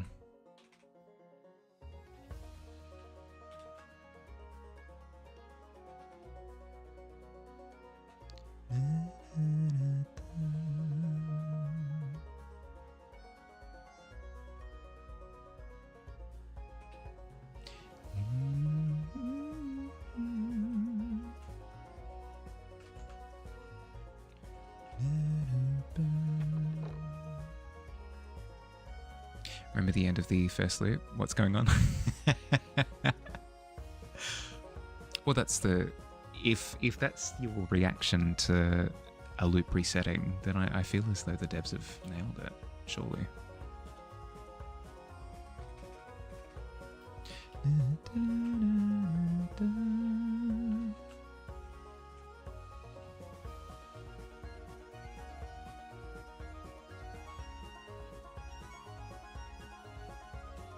Doesn't hold your hand, which is a problem for you. So sometimes you had someone who played it. Fair. Yep. What's Jack-o'-lantern and home slices? Good lord, that is a confident entry. Hi Jade, how you doing? I'm doing well. I had a pretty good weekend. I was able to chill. But I was still like relatively productive. I didn't get to rock climbing. I'm a little bit upset at myself about that, but I won't beat myself up about it. Just something that I need to keep on my to-do list for this week. Kind of just pick a direction and go, where till you find something that points you somewhere else. We call him big guys. We absolutely do not. Welcome back. Loop ends, but it's something like Life is Strange. Go back to the start and keep the information you've gathered. Yeah, cool. Just got out of writing club with high spirits. Most qualified writer of the group said your short story was excellent. Yes, that's a good feeling. That's a wonderful feeling. That's awesome. I always say validation from exterior sources is never needed. You don't need it. But it's always appreciated. You know? Compliments like that always make you feel like you're on cloud 9. Game made you feel emotional towards the end, which you like. Did anyone play Deathloop, by the way? Was it any good? No, never played Deathloop.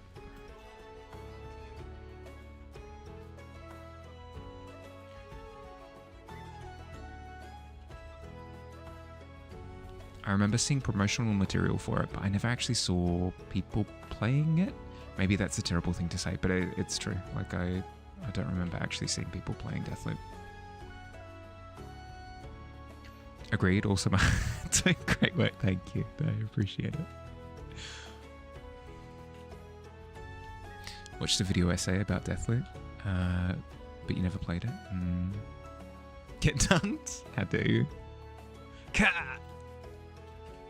While I was distracted.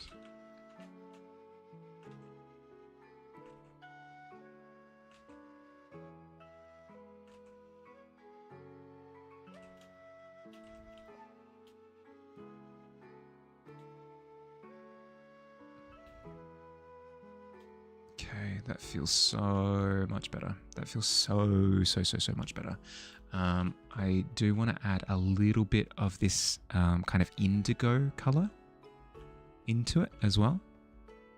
But otherwise, I'm way happier with the tone.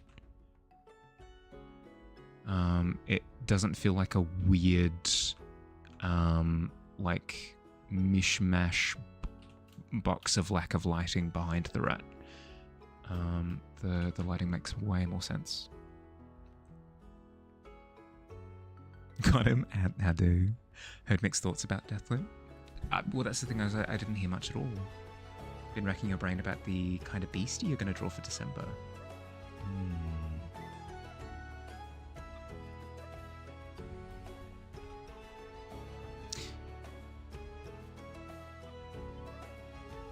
Would you want a kind of beastie that already exists, like a depiction of a real creature? Would you want to depict a fantasy creature that already exists? Would you like to come up with your own type of creature? I guess that's where I would start.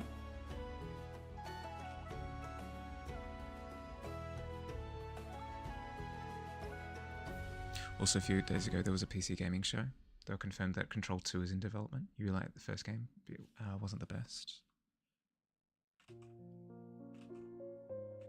Yeah, I feel as though there was just like a period of time where I just didn't play games, apparently. Hawk was apparently a game that I never played. The Metro series was a game that I never played. There was a Ubisoft like post-apocalyptic city Destiny-esque game, The Division and The Division 2. I never played those. I don't know, there's like a big pocket of time where I just missed out on a bunch of gaming, apparently. Should he post a spoiler? If you would, if you're okay with being in like the community wrap-up video at the end of the month, then yes, please. Yeah, post it as a spoiler, because I don't want to see it. I don't want to see it until the end of the month, and I want to be surprised by all of them. It'd be sick. It'd be awesome. Not sure. Probably do a mix, base it off something mythological, but make it your own. Sure, there's something from your writing world you can take. That works. Yeah, that works. Use it as an excuse to render something that you've always wanted to. I think you would have liked Control if you could go longer than 5 minutes without crashing. Wanted to try The Division, but you were told it was bad.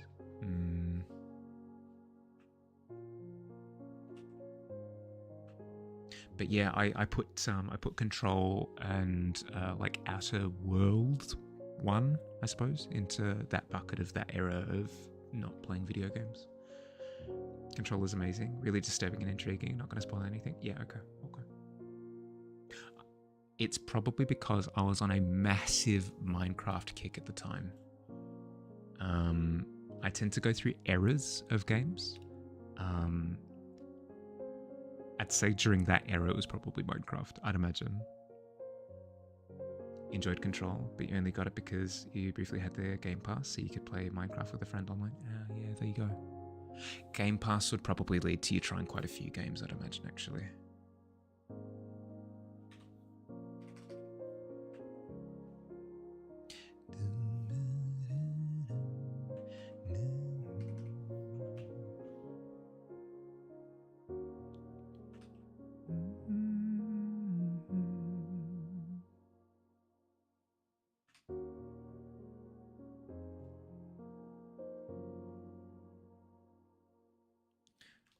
That right wall is feeling way better.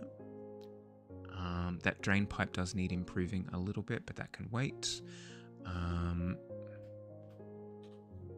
Probably darken this skeleton a little bit in the skull, just to kind of... There we go, complete the silhouette. That's cool. This shirt needs to change because it needs to be like it needs to be a different color in order to pop.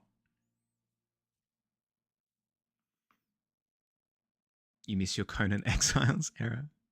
No, never Conan Exiles for me. Minecraft was a big one. Destiny 1 was also a really big one. Halo Reach was a big error for me as well. Metro is also really good. Always wanted to read the books. No, never looked into Metro. Based off of a roadside picnic, right? Is it? Heard that's a book for kids. He skipped for now. Yeah, no, I haven't heard anything. I just remember the marketing being intentionally quite secretive. That's all I remember is, I remember that thing that I don't know anything about because I kept it a secret.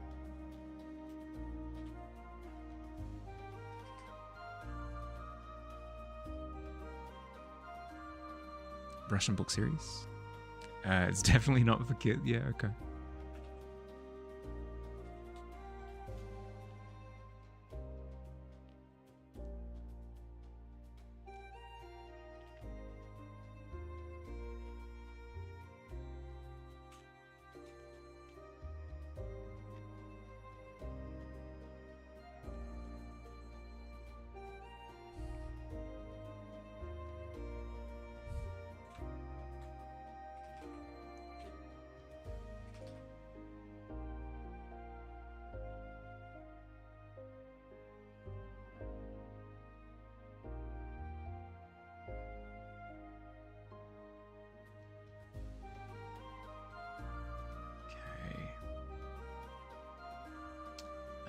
I've got no idea what I want to do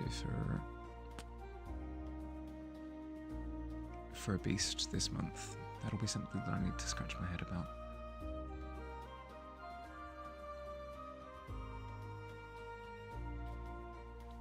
Speaking of the art fair, shall we quickly have a look at the ones that were done this month? Let's have a look, shall we?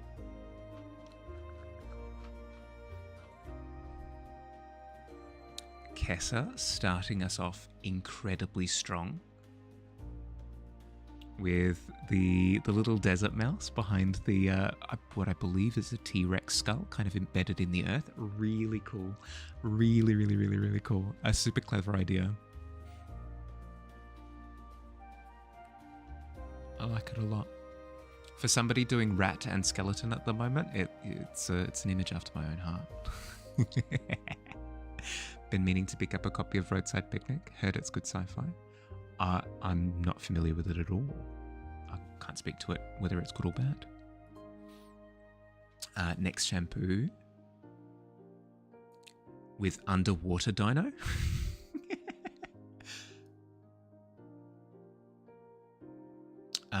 There's an aquatic feature near the pit for Gobby's Oh, this was for the pit. This was for the previous one. For the previous one.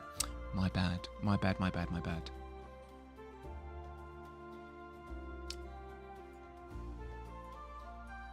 Slinky with an adult T-Rex and 2 juvenile. Right, cool. Very. I was incredibly worried for a split second that I didn't recognize what type of dinosaur they were. Super clean, super clean. Jay's is so cool, so cool. Really like this. It reminds me of some of the stained glass window Final Fantasy illustrations that you see of like chocobos and stuff. Very reminiscent of that feeling, and I love it. It's so cool. So cool. Really nice. Really cool. And then Fire was giving like traditional pencil and paper. It's so good. So good. For somebody who insists that they never do art stuff, how sick is this? So good. You have a submission? Yeah, get it in. Quick. And then Jamie's. Jamie's is so cute. So cute. Very Land Before Time. I like it. And then we have Fields. What an impeccable dinosaur in Crab. Don't worry, bud. I got you. You got that VIP badge on me. Okay, sure, Mrs. Light. Yeah. Yep. I agree. Complete lies. Fire secretly does art all the time, constantly. Any pointers? Yeah, a few. Here, let me just send over. There you go. Just a couple. There you go, Fields. Played really good sci-fi game based off of a book by a Polish author, Stanislaw Lem. It's called The Invisible. Not the Prime Video show. It's really retro-futuristic. Ah, cool. No, I haven't heard of it before. Hell yeah.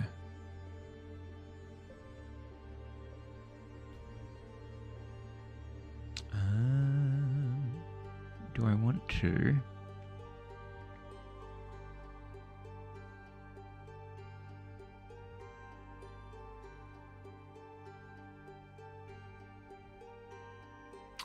If a door opens on the side and it casts light not parallel with the wall, would that line be parallel with the top, or would it be a completely different angle?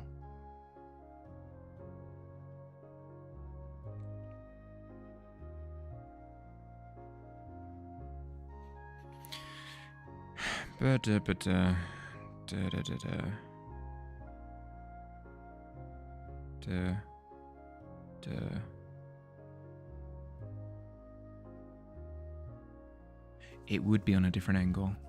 I'm tempted to increase the like wonkiness of this line. I feel like it's almost warranted. Because if I chuck it on more of an angle, it'll be incredibly clear that it's not supposed to align with the parallel lines of the top of the roof. Yeah, I had to. It just it helps me think. Game really flew under the radar, but you found it and it looks so good. Is it an indie? Is it an indie game? Because I feel like a lot of really good indie games exist that have, as you said, flown under the radar.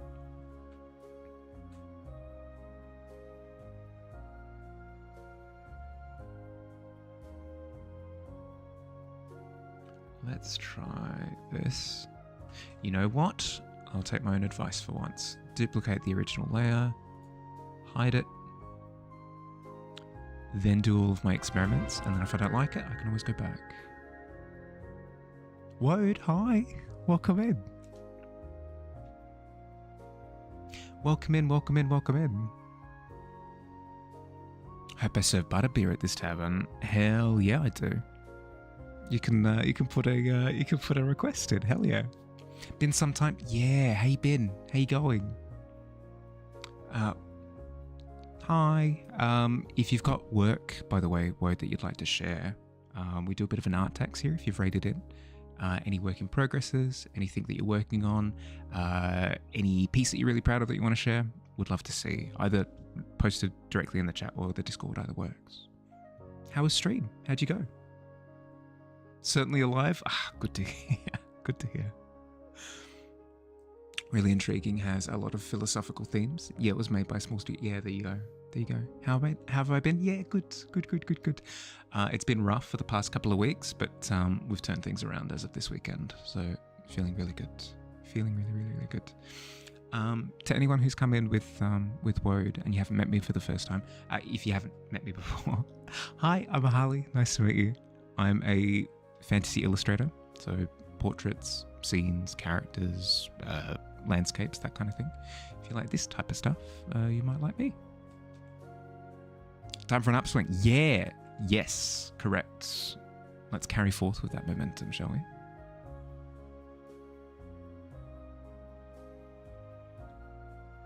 Why did I remove my glove? Why did I do that?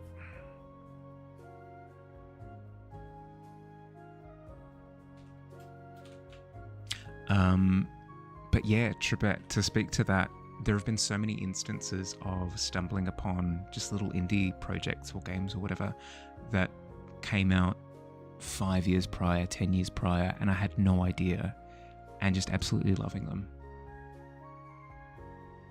Something you're proud of. Let's think.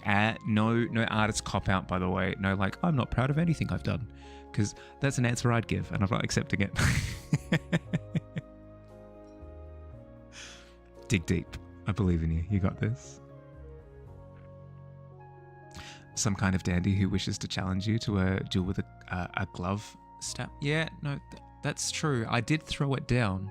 That is a good point. It's a declaration of something.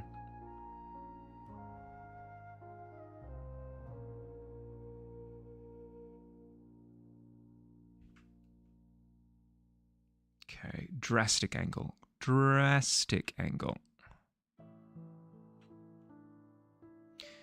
I can be your benign. I can be your drastic angle or your benign devil. I guess would be the meme. I declare something. Oh, good lord. We all know somebody who is like that, where they stand up, they say something, they sit down, and you're like, you didn't actually have anything to say there, did you? you were bored and you wanted to add something.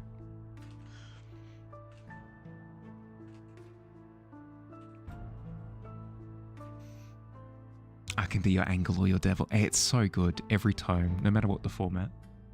You can recommend the game. If you shoot me through a link to it, Trebet, I'll give it a look. I'll give it a look. If you've got it on hand, no stress if you don't. As a strange fella? Oh, let's have a look.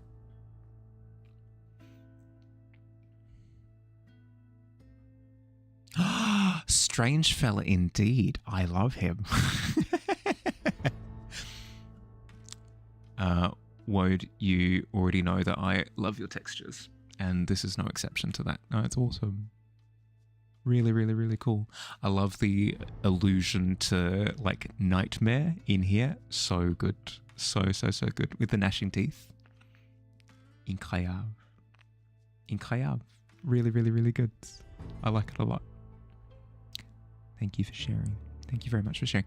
If you've got to crash now after stream, no stress. No stress whatsoever. But if you want to hang out for a little bit, happy to have you.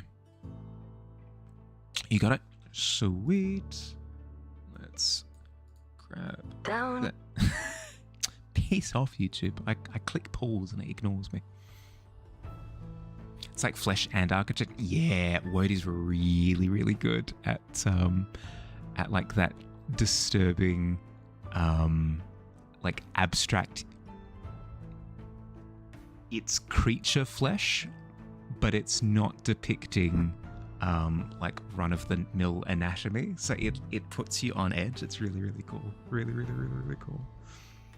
Added some Powerline sounds in the replies if I'm wondering what it should sound like.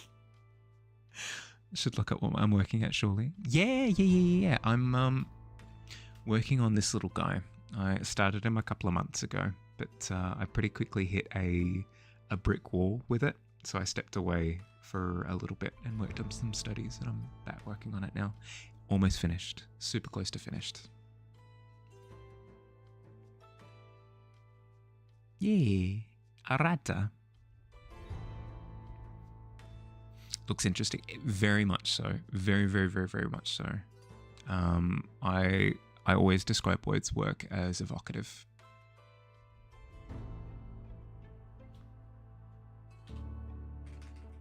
Lovely pieces that you can spend minutes and minutes and minutes at a time just looking at.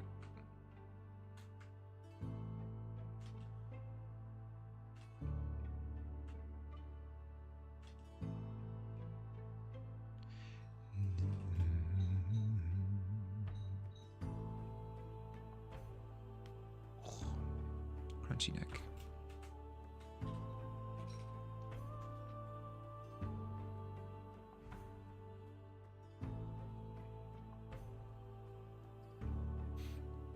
Got to get that up to hours and hours. Hell yeah. Hell yeah. Like the Powerline audio.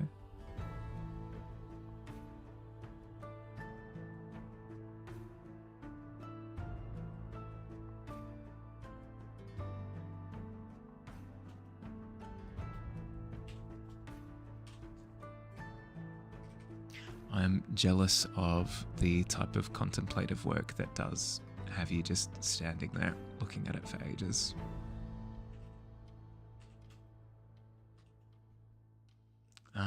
There was an impressionist exhibit that went through my neck of the woods about 6 months ago.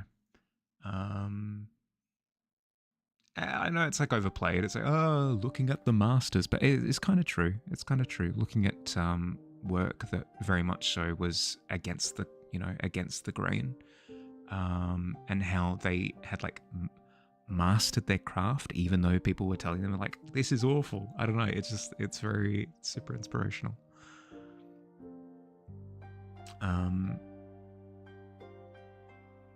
Yeah. No, like some of the paint textures that they got were just sick. Super cool. Super cool.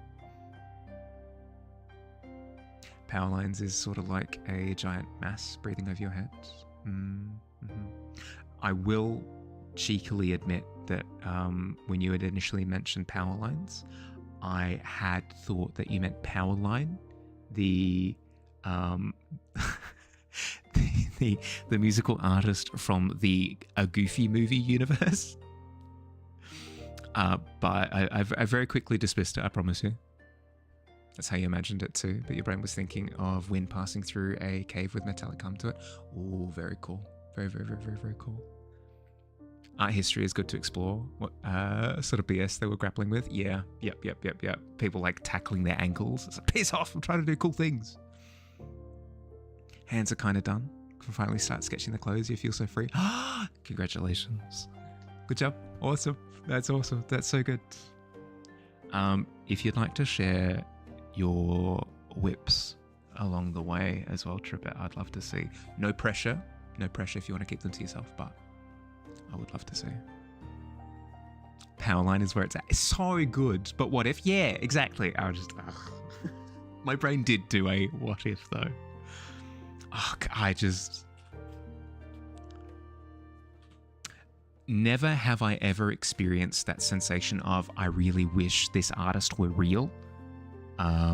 Quite like finding out that Powerline wasn't actually an artist after watching the Goofy movie.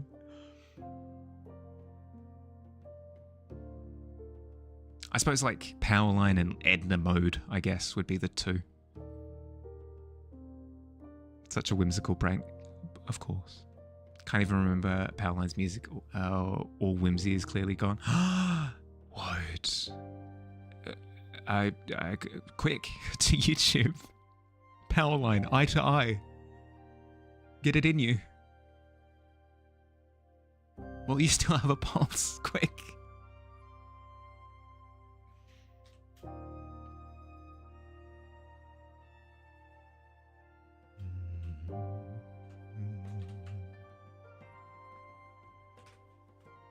Show if you managed to do the liner. Also, that clockwork looks like from Arcane or Silksong with those gears here from... Yeah, thank you. Thank you. Partial inspiration, yeah, was Arcane. YouTube, Goofy movie film, whimsy please. Yeah, exactly. Desperately clawing at the earth. Stand out above the crowd. Even if I have to shout out through the tears. To my face is the only thing you see. I can feel again.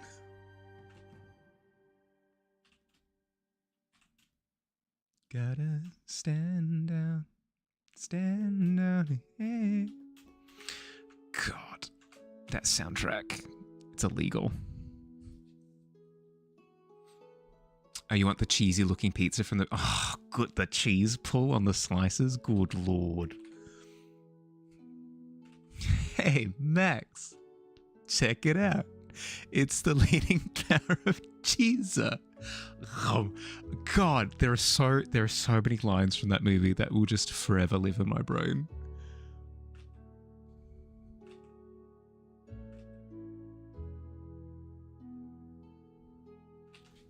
Whoever sang for Powerline surely has done some music before, right? Though, believe it or not, Yes, but also wasn't that big of an artist afterwards, which is just like mind destroying.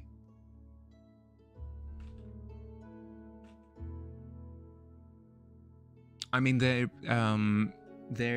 worshipped within the within the Disney fandom, so there's that at least going for them. But still, you'd think that they'd be able to just walk into any place and be like, "I'm doing a concert now," and everyone's like, "Yes, please, by all means." Really like the cogwork part of Silksong. Some people say that the music didn't resonate them. I didn't realize that there was a cogwork section. Ever notice we're all wearing gloves? Yeah. So good. What? How? Like, God, why? Hey, Bahali, what's your favorite Disney movie? Is it The Lion King? Is it Beauty and the Beast? Is it Snow White? Yeah, all of these are very good options that you've risen to my attention. Thank you very much. But unfortunately, the answers are all no. I like the weird ones. I like the weird Disney movies. Hi, Miz.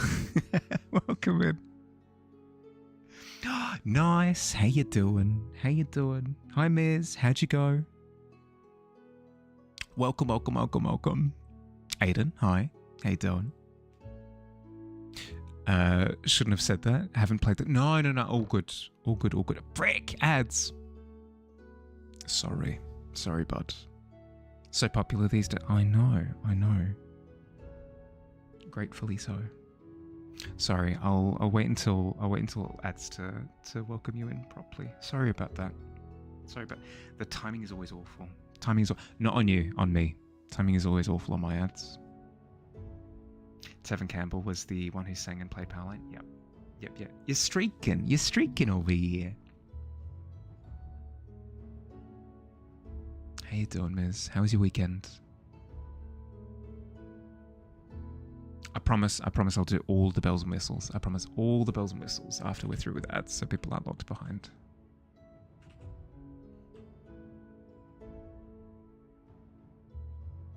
Got some good tunes. He does. A gifted boy he is. He has a future with the sing-song, I think. True game of the year. Haven't played the other ones because most of them your laptop can't handle. I'd call you biased, but also at the same time, it's a good pick. Even like the real life power, like there you go, boom, a gift. It was all right. Your weekend technically ended yesterday. Oof. Me, Mahali, I illustrate / show art. Yeah, yep. That's me. Changed quite a bit already. Looking great. Wonder what app I'm using. Creating my own brushes. I mostly use mostly use a brush pack called like Kyle's Real Oils or something like that. Kyle T. Webster, I think is his full name. That's what I tend to use. The program that I use is Clip Studio Paint. But before anything else, welcome Miz. I hope you had a really good stream. Everyone, if you haven't met Miz before, stellar artist, amazing. Works with a lot of like eldritch horror style vibes and motifs and stuff. If you really like your H.P. Lovecraft, if you really like your Cthulhu's and stuff, Dredge, anything like that, you really like Miz's stuff. Highly recommend dropping him a follow. Stream was good though. Played more Ayla. Kind of has you by the codex at the moment. Yeah, hell yeah. Okay. Kyle Webster. Love his brushes. Yeah, there you go. Boom. Sit up. We have guests. I know, right? Everybody, wipe the drool off your face. We got to look presentable. At least 3 Cthulhu's, please. In spades. Miz has them in spades. Got used to his oil brushes. Recognized the one I'm using. So I was a bit confused. It was like, is that really? It is. Music really late 80s, early 90s sitcom loves funk style. Yeah, yep. Have to wait, and now no longer since RAM prices went up. Not so much in Europe, but still, don't think you'll drop down because of those damn AI data centers. Yeah, no, the People have been hypothesizing that GPU prices would plummet for the past like 5 years or something, and they just never have. They just keep going up. It sucks. You have many a Cthulhu. See, there you go. There you go. Sheikah, I promise you, Sheikah, if you like a Cthulhu or two, Ms provides. Love Procreate more since Carl Webster switched to there. Created quite a lot of sets. Don't even use the ones you downloaded anymore. Well, that's the thing, is that Clip Studio actually is compatible with Photoshop brushes and stuff. So it meant when I made the transfer, I didn't have to ditch everything. It was really, really nice. He is in fact your cousin, Cthulhu. Hell yeah. Who put drool in my face? Terrible at family reunions. I can imagine. Yeah, I can imagine. Man creates masterpieces. His brushes really are your soft spot now. Yeah, yeah. No, like they're the backbone of what I usually use. Yeah.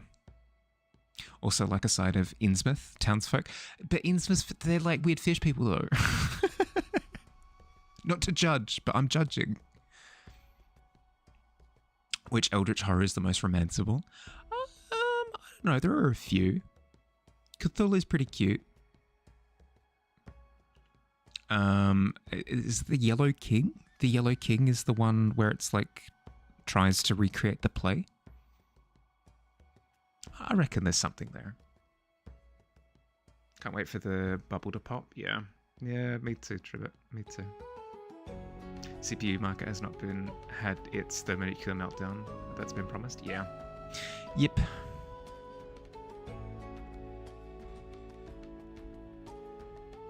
I don't know. It just feels like the AI market is afloat on like a lot of really hefty promises, in the same way that like the self-driving car market is like a lot of IOUs and I swears, bro, I swears I've got a gold thing here.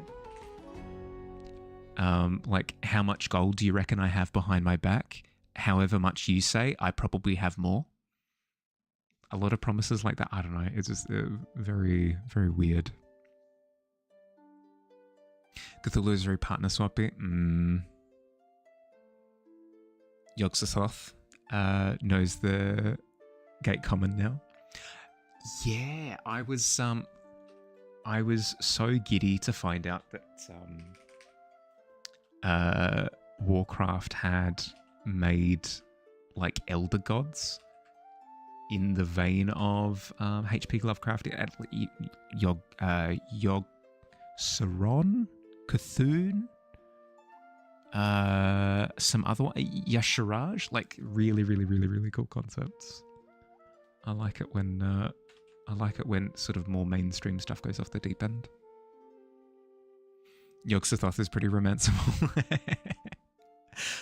Last time you checked, 32 gig of DDR5 RAM were like €110 or more, and now it's up to almost 300.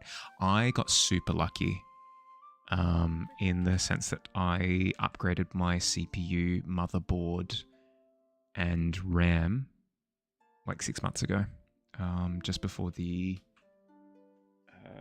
stupid explosion.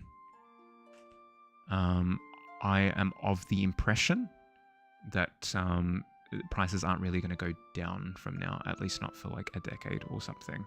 Maybe. Legally distinct Eldritch horror. Yeah, correct. Yeah. Yeah, it's Schmicky Schmaus. My favorite little guy. Kissable though? Yeah, 100%. Nyarlathotep, however, def the one to go for. The expert opinion. All the kissable elder gods are in Bloodborne. Oh, good lord, absolutely not. I can't even like jokingly nod to that. I've seen Bloodborne footage. Good lord.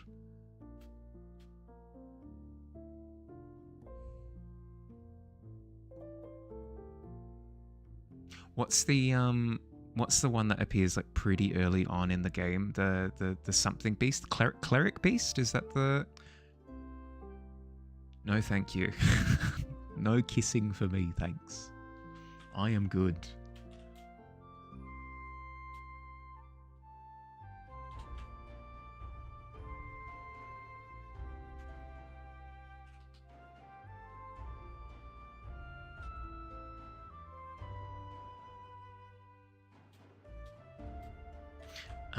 Onto slightly different news. I've technically beaten Hollow Knight. I've technically beaten the video game Hollow Knight. I completed it with 101%. My intention is to go through and complete more of it, but I'm reaching a thing that I have where I will partially complete something, I'll be incredibly satisfied, and then I'll put it down with intentions to come back to it, but never come back to it again. I need to overcome this hurdle because I'm experiencing it now with Hollow Knight. I need to just jump back into it with both feet because otherwise I'm never touching it ever again, and that would be miserable. You'll stop Frenching amygdala and nobody can say. You'll hot French. Yeah. Not even my different. No, it is. I have a thing. I did it with Stranger Things. I watched the entirety of season 1. I was super satisfied. I put it down and I was like, you know what? I don't have the appetite to come back for a season 2. I had my fill. I'm good. I did the same thing with Peaky Blinders. Did season 1 of that. Arcane, another instance of that. I finished season 1 of Arcane and I went, sweet, not coming back to that. I don't know why. I just get satisfied and I drop it. You are raiding and running as you need sustenance. Please, all good. Appreciate taking the little horrors for a little while. Hope I have a wonderful stream. Thank you, Miz. Look after yourself, bud. Thank you for raiding. Thank you for stopping by. Thank you for chatting. Have a good one, bud. Have a good day.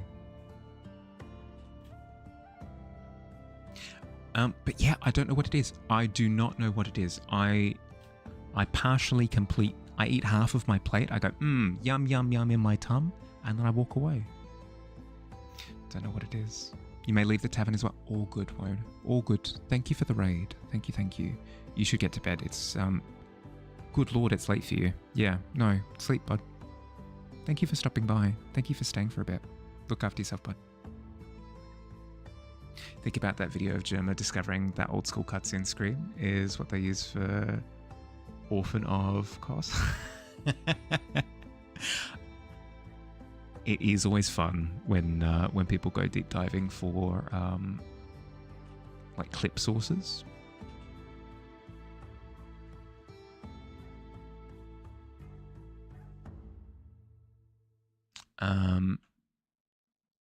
There was a sample used in the opening song for Dandaran that the internet spent a little while obsessing over because nobody knew where it was from, and apparently it was from like an old lemonade commercial or something. It was ridiculous. Stranger Things season 5 is looking good so far. Not that scary like season 4, for example. That was truly terrifying when nobody knew what was going on. Thought you'd share your curious monster making out of delusion. No, all good, Wode. Thank you.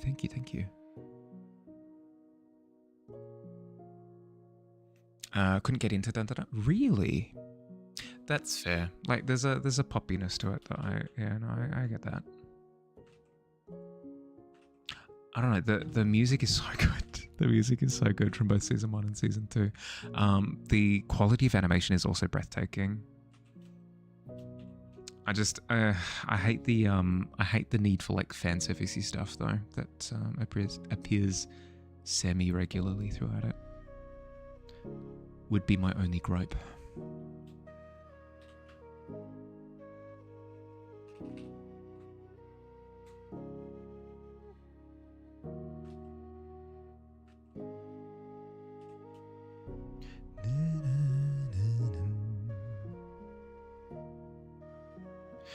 Thought the animation was good. Didn't like how cheaply it would approach sexual themes. Yeah. That's my one irk with it.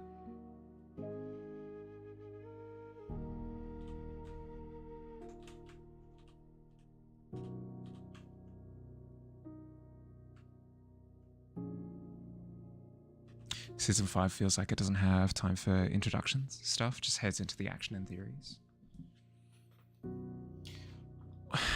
Well, I suppose the thing with Stranger Things is that a lot of the horror comes from mystery. And if the story is so ongoing like that, there's going to be a degree of revealing elements of the mystery. So you lose some of the horror once you find stuff out. And it needs to build up to the horror again by introducing more things. Still gripping, yeah. Very quickly decided not to view that one.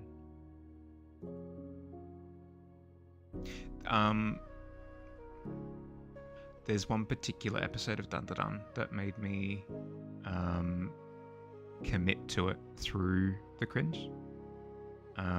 It was the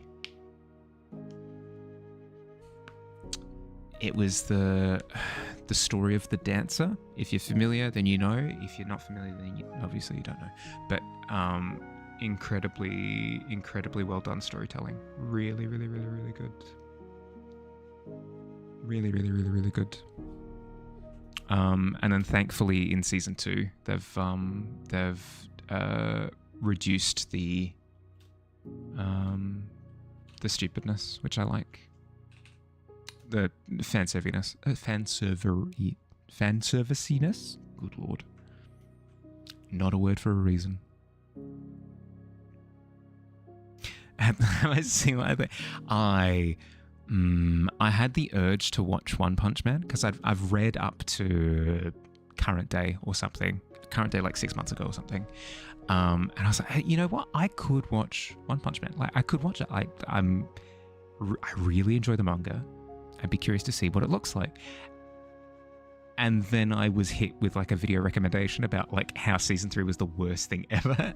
Immediately just destroyed my destroyed any sort of incentive I had. Hi Dust. Happy that the OG group from season 1 and 2 is back. Not like everyone being split up and all those groups across the globe.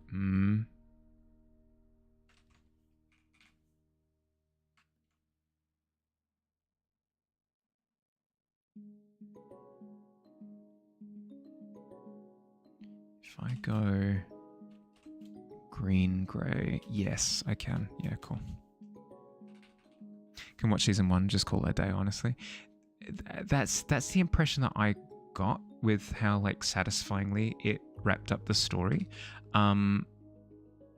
Obviously, season 1 does end with a couple of cliffhangers, but I was fine with it. I was fine with like characters walking off into the sunset and being like, and then more adventures happened. But like this story has come to a close. That's kind of how I digested it. Morning. How you doing? How was your weekend? Trying to avoid spoiling it if anyone watches or wanted to watch. Yeah, all good. All good. No, I do appreciate. Season 1 of One Punch is great.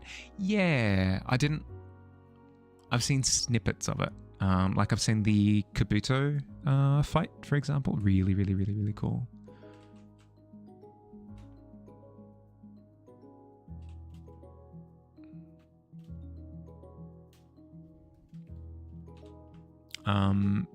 Yeah, such a shame. Such a shame. I wonder why. I wonder why studios do that, where they undermine their own performance, because surely they know if they nuke their budget that less and less people are likely to turn up season after season. Not your cup of tea, but you've watched the Cyberpunk Edge Runners. That I heard was really good. That I heard was really, really, really good. One thing I can speak to actually is the Castlevania like Netflix anime, quote unquote, anime inspired animation. That was really good. Season 1 of that, really, really, really, really good. You'd think, yeah. I don't know what it is. I'd imagine it's just like short-term gain for long-term pain or something, like immediate gratification of wanting money, I guess. I don't know. I don't see the logic in it.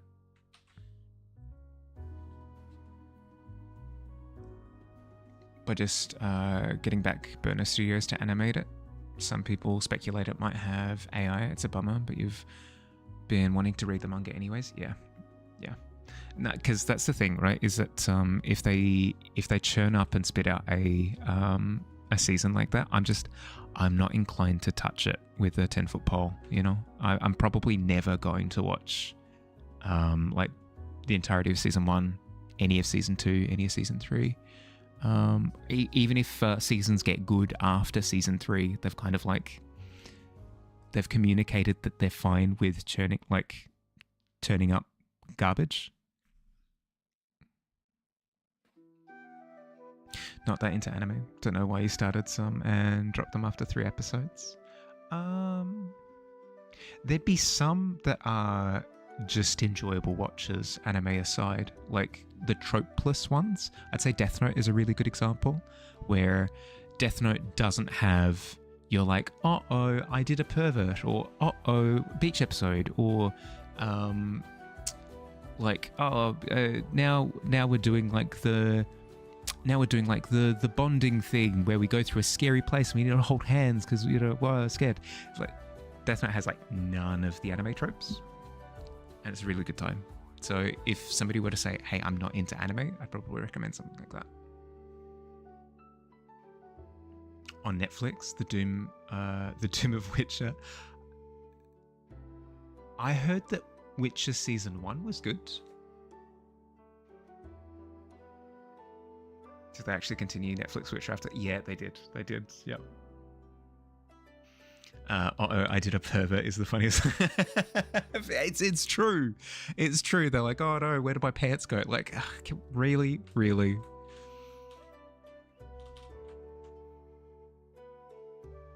You heard Witcher, you've been summoned.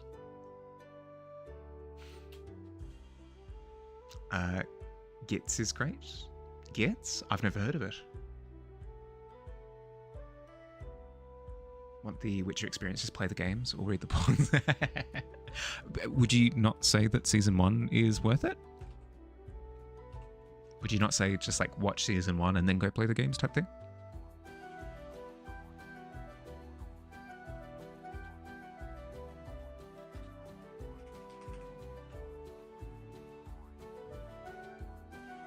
You like Netflix Witcher? Just find the witch part's incredibly boring though. Ghost in the Shell. Ah, of course. Yeah. Yep. Akira is another one. Or Akira, I suppose. Akira is another really, really good one. Super ahead of its time. If you're a nerd for animation, Akira is a really, really, really good watch. Season 1 was fine, but after seeing the rest, you start seeing the gaps in the first season too. Oh no, because you're going into it with like good faith for the first. Yeah, I see what you mean.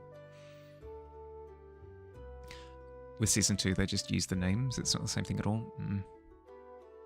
Witcher season 1 was nice, thanks to the Song of Jaskia, but the Ballsack was terrible. Problem is they butchered the story. Like, the story in the books is great. Why do they have to change it completely? Yeah. I never understood. You know what I never understood? Where they were doing an adaptation of Assassin's Creed with what's his face, Magneto.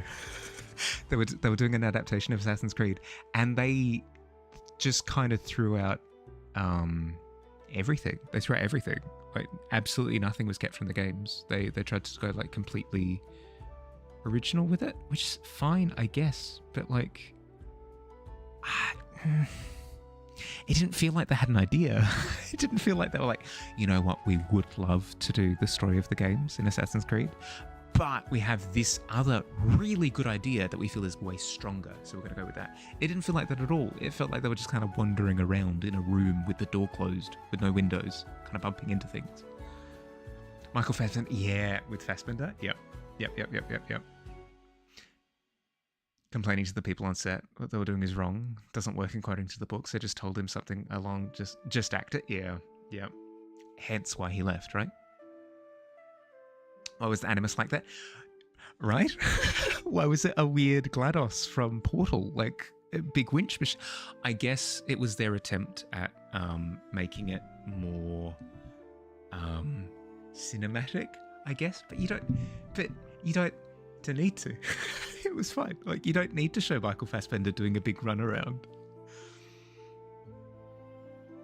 The Witcher games aren't accurate either. Spoiler.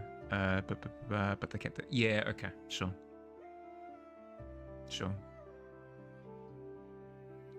Rather they do an original story than a poor butchering of an existing game, but that means also got to have, a story. That's the thing, right? Is I would have preferred that they at least attempt to recreate the story if they didn't have an idea, because it seems as though their idea started and stopped with, I've got an idea. Assassin's Creed. Play the music. Like that was the beginning, the middle, and the end of the concept that they had.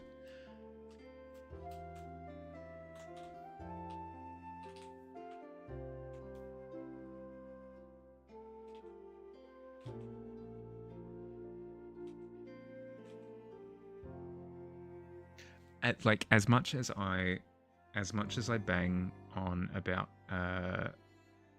as much as I like to throw things at Sonic 3, as much as I like to finish a drink or something and just throw the empty water bottle at Sonic 3, at least Sonic 3 feels like they had an idea for it. I hate the execution. I hate how quippy it is. But I can at least respect it for what it is. Assassin's Creed, it's just confused and boring. I don't know how else to describe it. You disagreed with many things in the games after reading the books, but they respected the source material at least and didn't butcher everything The Witcher stood for. Yeah. When's the Sonic Adventure playthrough? Absolutely not. Maybe. If I'm feeling particularly drunk in spirit, I'll set it as a subscriber goal at the end of the year or something. Good Lord, I shouldn't even promise that. You guys funded Balan Wonderworld, top 10% Balan Wonderworld streamer, by the way. You guys funded Balan Wonderworld in like 5 seconds flat. It was ridiculous.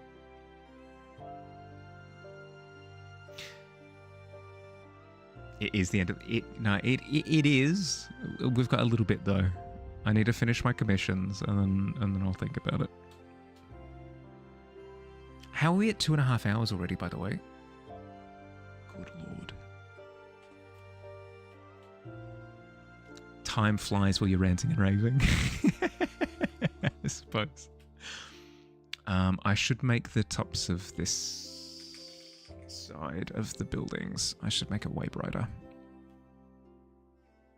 I recommend I read the books. The short stories might be slower start, but after everything is set up with Geralt, Ciri, and Yen, it's quite a ride. 10 out of 10.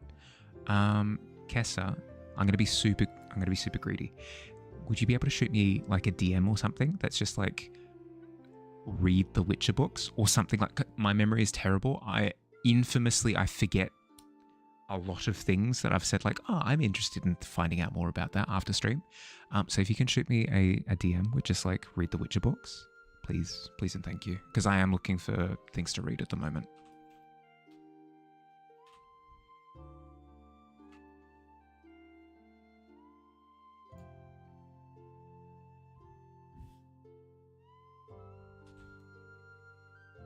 Okay.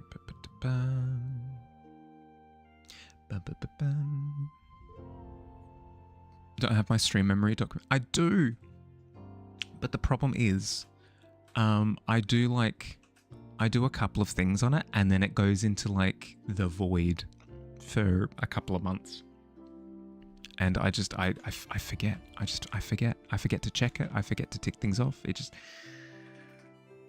I've found that the method of receiving a DM, I tend to just like address it straight after stream, and then I don't have to worry about it after that. Where I either add it to a wish list on Steam, or I look it up and I decide yes or no. Like, I'm more decisive immediately after stream. I don't know what it is. Actually starting art requests now. Expect Musling soon. Oh, okay. I'm excited. Heard the Witcher books are fine, but the writer has a habit of describing every single detail about the room. Say that knowing, not knowing about it, but that's fine. I'll give it a go. It's not like I'll buy every single book right off the rip. I'll pick up the first book and I'll give it a go. Many amazing books. You can make a list. Definitely read Bram Stoker's Dracula. Yes, please. Any recommendation that you have for book, I will happily have a look at. I can't promise that I'll commit to reading all of the recommendations, but I'll browse through and I'll pick out a few that I like the look of. Your cousin's been recommending Mistborn to everyone? Really? Well, I mean, I can't judge. I finished reading the Cradle series, and I spent I want to say a good 3 months afterwards ranting and raving about how good it was. So if you haven't read the Cradle series, I highly recommend it. Highly, highly, highly recommend. What kind of books do I enjoy? I enjoy, to be honest, I enjoy mysteries. I enjoy mysteries that have a decent bit of pacing to them. If I'm reading through 27% of the book, like if I've read through a third of the book, if I've read through 33.3% of a book, and I've gone, okay, but when does the story start? That doesn't count as a mystery to me. That counts as a chore. I'm going to be incredibly harsh. In a second. I'll keep talking in a second. Ads.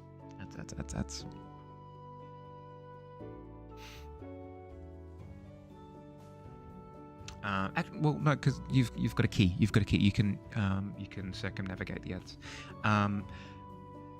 There was a book called The Changeling, which, apologies if The Changeling is your favorite book, but I tried to read a book called The Changeling, and I'd gotten 30% through that book, and the plot hadn't started. At least to my trained eye, I couldn't depict. I couldn't point to where the plot was. It was a terrible time. It was a terrible time.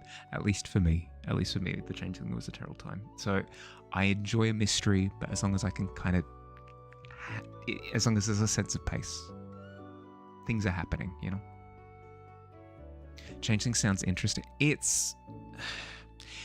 does a good job of giving you a sense of the characters. I'll say that much. But I can't just sit in a room with the characters forever. I need a bit of direction.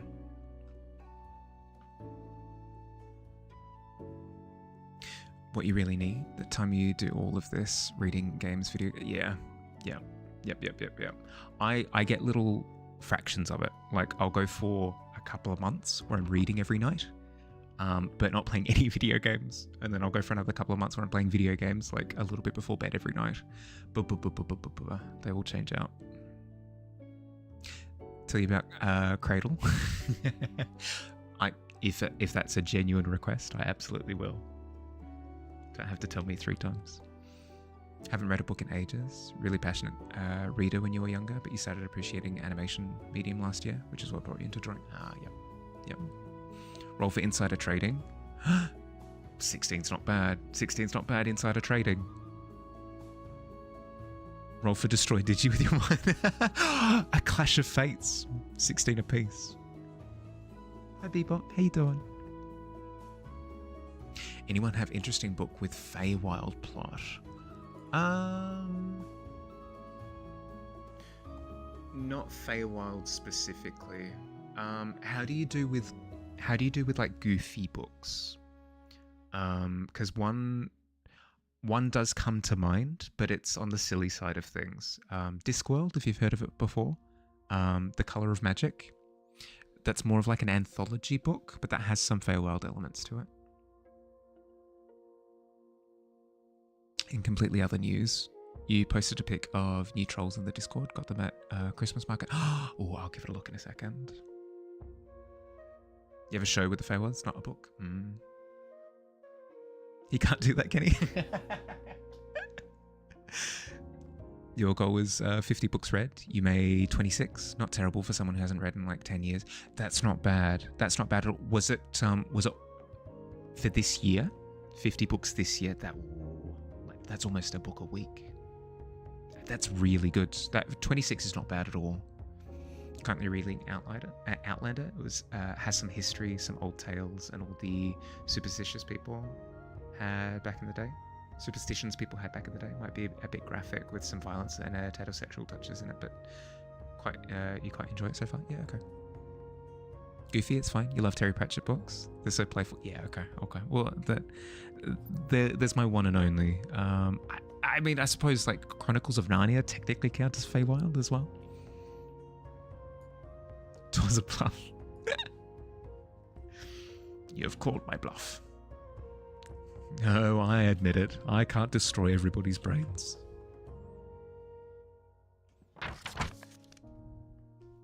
Do you hear Narnia? Yeah, and Narnia would technically count as like a Feywild style book, right? Kind of. There are elements of it. What's with threes? I know. Really like those movies as a kid. I feel as though Lion and Dawn Treader... No, sorry, not Dawn Treader, Caspian. Definitely not Dawn Treader. Good lord. Lion, the Witch in the Wardrobe and Prince Caspian were like good. They were good. They were good adaptations of what they were. Really enjoyed Prince Caspian actually. Voyage of the Dawn Treader was just a little bit schlocky. A little bit schlocky. Could give a shot to Narnia, or maybe just read the Terry Pratchett. There are elements of Feywild in some books, yeah. Yep. Your mind powers have no effect on me, for I have no mind. You fool. You can't trick me. I don't have eyes. I don't know which ball I don't understand which cup the ball is in because I wasn't able to see anything.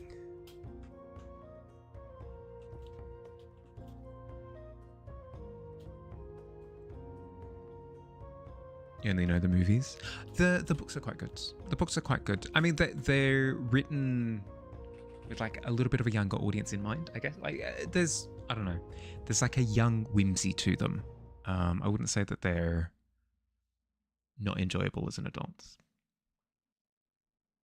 I'm pretty sure it's been made clear that he did Lewis authored them for his kids or something to that effect. I've heard something along those lines.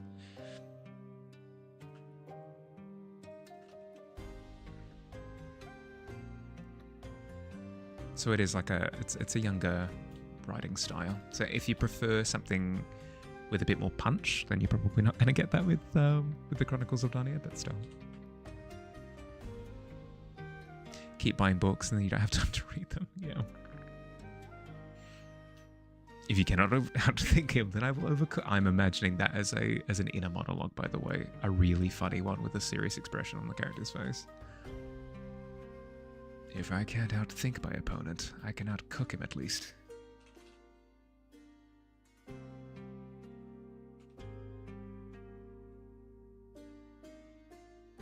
Your mind is in the way outside of your head, yeah.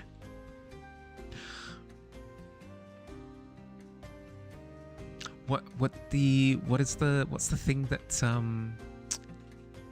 that liches have? Like a soul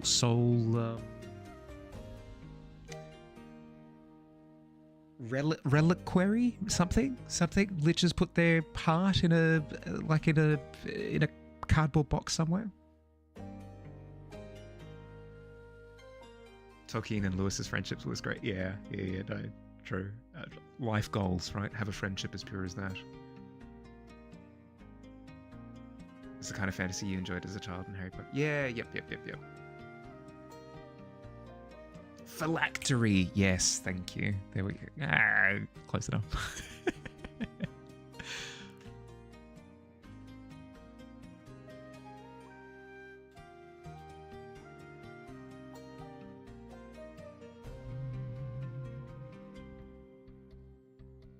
You fat-fingered, you're defeated. Oh, damn it. That's like 1,000 years of shame, I think. To follow your ancestry through the eons. Yeah, no, that sucks, my guy. You play much D&D? I am falling into the rabbit hole of playing more D&D. I approached a few players. I was like, hey, I would love to run something for you guys. Like, I enjoy the idea of you guys being my players, so I'd like to run something for you.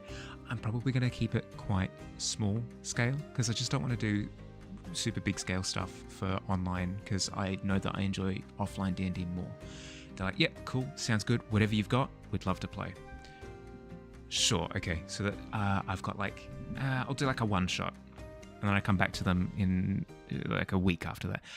Okay, it's looking close to like a 2 or 3 shot, but still kind of small scale. It's at the point now where I have them creating characters for a campaign. I'm off the deep end. I'm gone. I'm lost. I've drunk the Kool-Aid again. Your phylactery is a banana box with the word old boots written on it in a Sharpie. Hey, they're not going to look there. How could they? How could they look there? It's probably time to start sketching them clothes. It's almost 12 a.m. I haven't done anything productive since you've like, no, you're all good. Every day doesn't need to be super productive.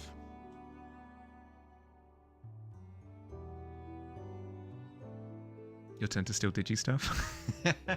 Ooh, with an 11. I don't know. Does Digi make the save? What's everyone playing? One of them is considering...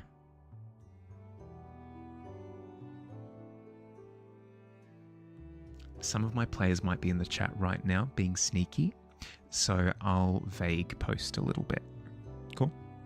I won't go into archetypes. One of them is playing a rogue. I think they've said explicitly that they're thinking of being a thief. So there's that for one player. Another one is a Circle of the Stars druid. They've explicitly said that as well. And then the third player is maybe a warlock of some kind, perhaps. It's what they're posturing as, but who knows?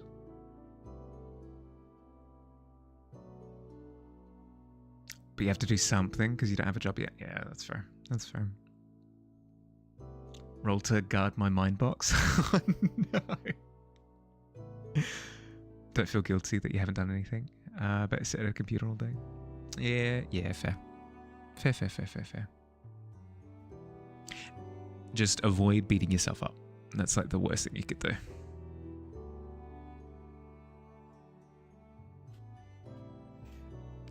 Your mind is wandering. Quite literally, yeah. Yep.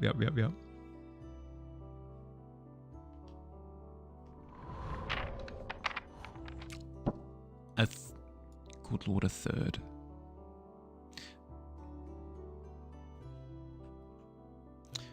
There's me leaving the window open again.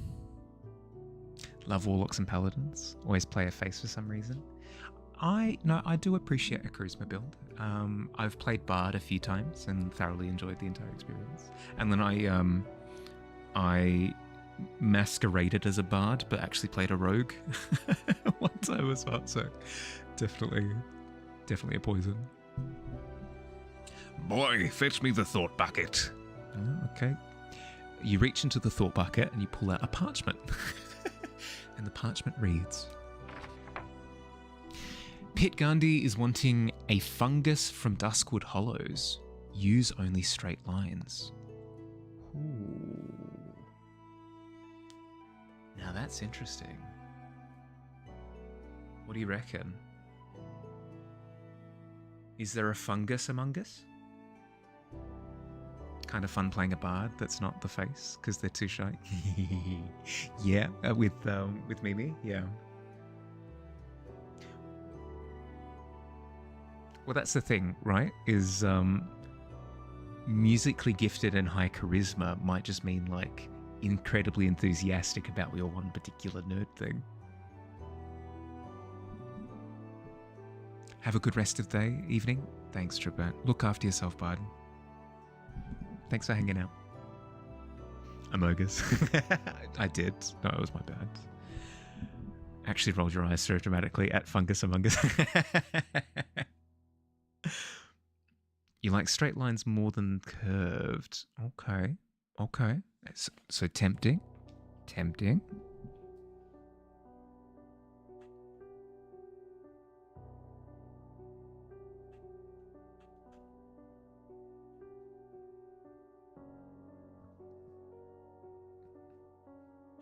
Okay, if there's a wall to scuff up, I reckon it's the pristine one here. So let's start laying into it with a bit of guff, shall we? What is Duskwood? The Duskwoods are the forest that we're currently in. It's the forest of sinkholes. I'd have an image for you, but I haven't finished it. No, you refuse the request. You refuse. Okay, it's your right to do so. You bundle up the parchment and you put it back into the dagger. Very dramatic. Very dramatic.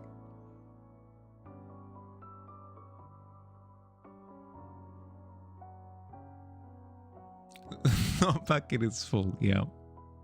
Yep. I can't possibly draw in my current state. My mind, it's leaning against doorway as Field is like spring hopping away with box in hand, box of bananas.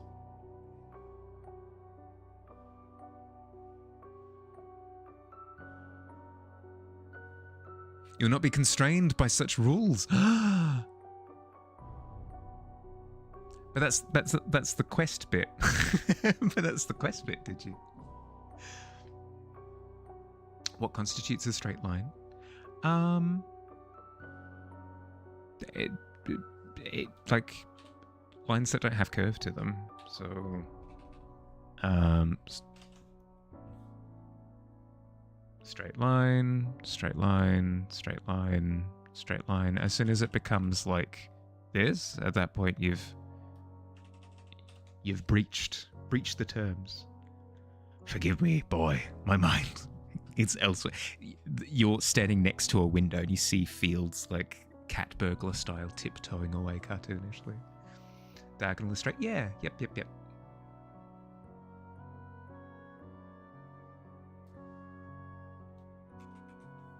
And you could achieve the effect of a straight line by using hatching and stuff.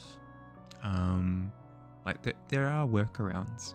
It's essentially the quests work as almost like a training exercise where you limit yourself in some respects to try and get your brain thinking in creative ways. You can absolutely deny the quest. I'm not besmirching you. Should have drawn a green cube. Malicious compliance. Box that says mushrooms. Yeah, you could totally do that. You could absolutely do that. That's fun.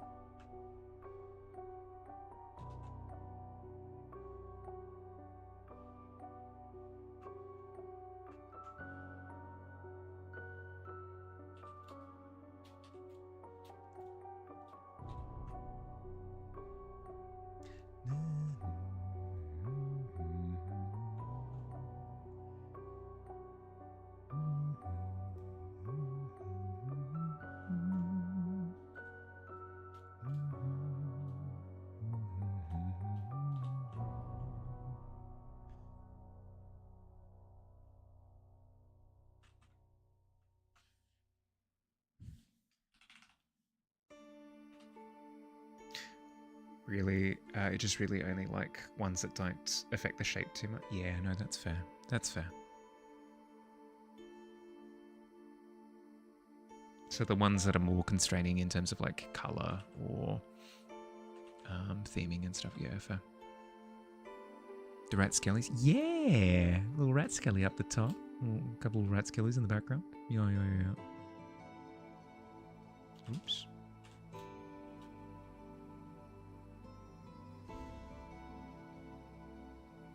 I keep getting the angle wrong. Because these need to be parallel with the tilt of the building, and I keep overcorrecting.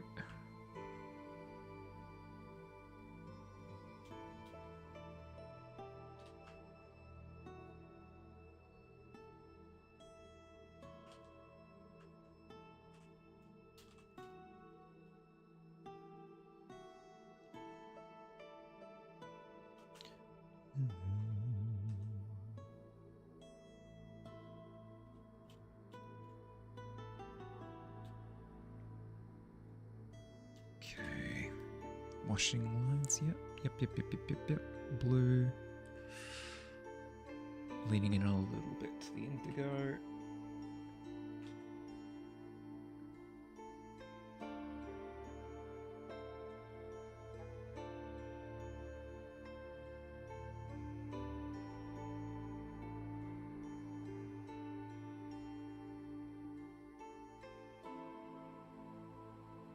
Blending the edge a wee bit.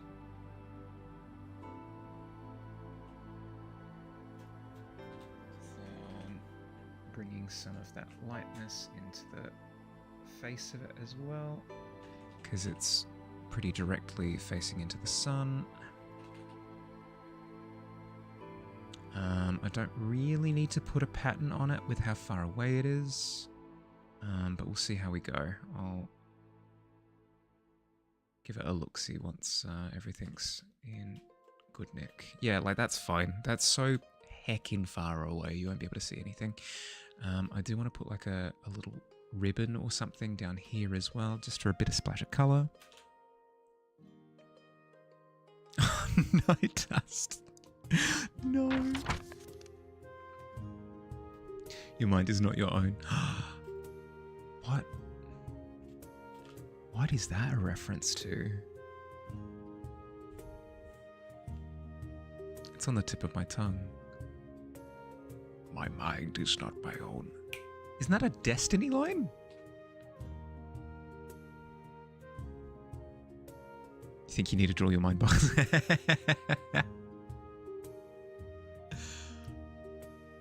Fair. Your weekend has been hectic. Yeah.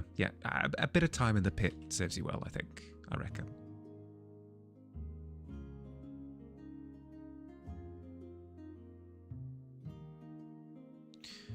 So if that's the washing line, if I put something under rug, something like that. Zoop.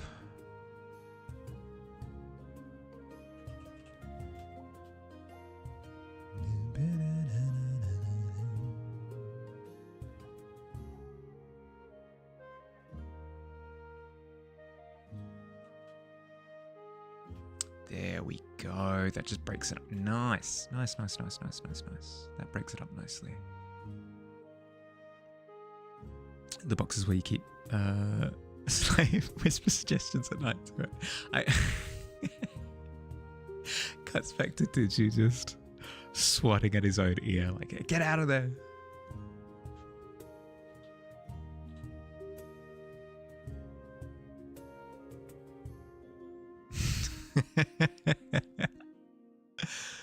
Beautiful.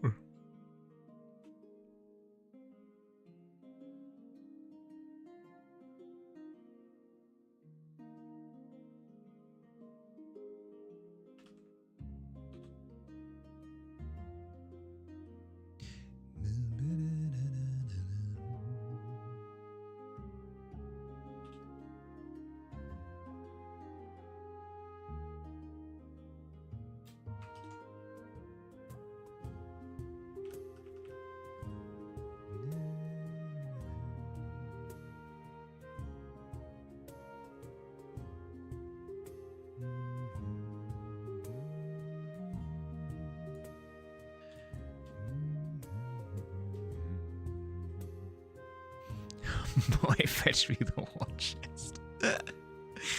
I don't know what it is. I do not know what it is. The declaration of boy, fetch me blank is just it's the highest peak of humor. It doesn't get any better than that.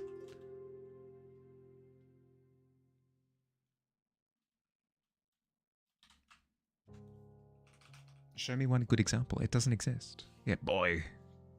Boy, fetch me my slippers, boy. Christmas market, Christmas party, theatre group staff. Went for 2 hours longer than usual, all while still readjusting after work nights. Ooh. Had to call an amp. Yeah. Feel like you've earned still being in bed. Yeah, 100%, and then some. Kratos. Well, Kratos was the Ragnarok was what clued me into the joy of boy. The joy of saying boy.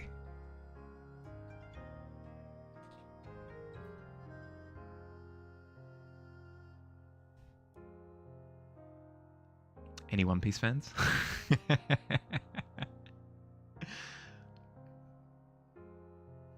Yeah, boy joy. If you, yeah, exactly. Yeah. Is there a boy working at the tavern? Boy. There is yet to be a tavern boy introduced. Yeah.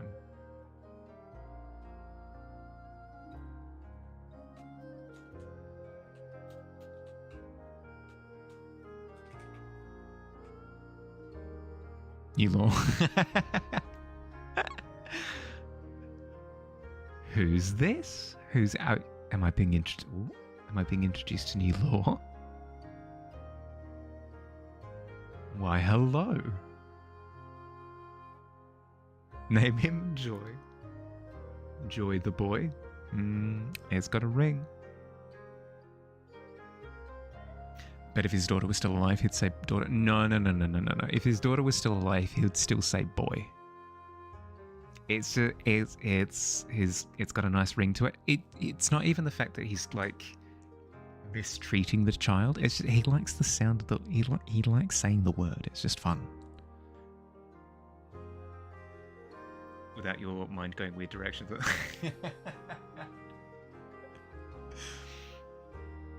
Boy, go work at the tavern. I'm going far afield. Yes, exactly. Off on a journey to find oneself, one's mind box, if you will. Boy's not gendered, it's a declaration. Correct. Yeah. Yep.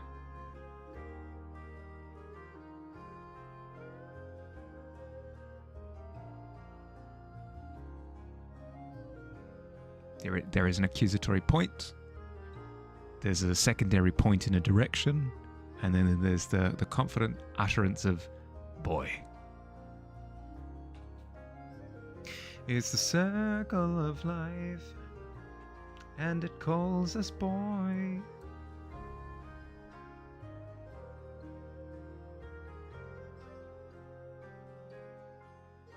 Just remember being dysphoric once. Your friend sending you a boy compilation video. No. It wouldn't be in like as Field said. It wouldn't be intended with gender in mind. It's intended exclusively as a declaration of, if anything, you should be more concerned with the fact that you've got like a Fagin-esque Oliver Twist style, like stooge of a man who's like all gnarled and curled over and like pointing at things. You should be more concerned with that. That's the terrifying bit. Still think about the God of War. Abandon your daughter. Quick time effect.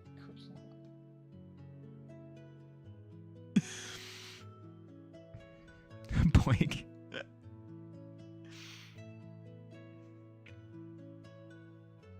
But yes, I'll Dust. If it's a weird point, I can move on.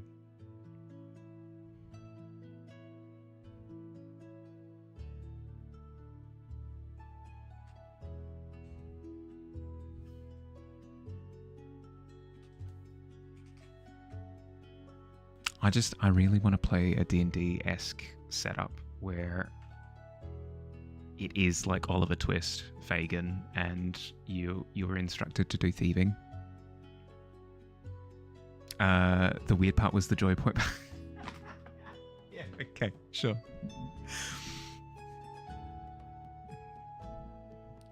Hey Kratos, what's your favorite fish? Could go for a nice salmon. Boy, fetch me the salmon.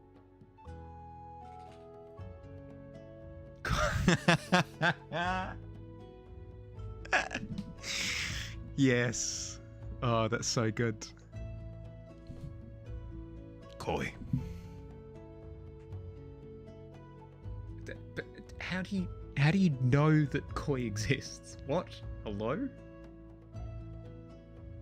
To be fair though, there was a lot of fishing in Hades. And Kratos is like adjacent to that, right? Maybe Kratos just does a bunch of fishing, just knows, you know? I can imagine it now, Kratos with like the tackle hat with the little swinging fish hooks on the rim and the big rucksack. Oh god, Kratos would absolutely destroy a vest, I reckon. Utility vest. All you say is that you have a character who very much identifies as a boy toy, currently playing Cyberpunk, which has Joy Toys. Which kind of characters they are? Oh, dearie dear. Kratos' eyes just light up at the just the verbal aspect of that. Know what those characters are? Not. Kratos is from the God of War games. And it quite famously, memes went around, I want to say like 5 years ago or something, of just compilations of him saying boy and gesturing to his son to go and do things. So that's Kratos. What other references did we make? Fagin is a master thief who instructs a bunch of orphans to go pickpocket a bunch of people from Oliver Twist. So there was that one. Koi is a type of fish.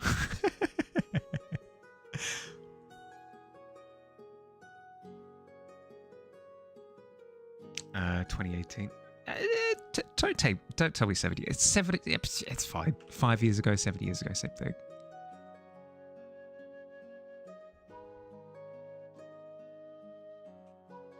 Played the originals. Okay. You know what I'm talking about.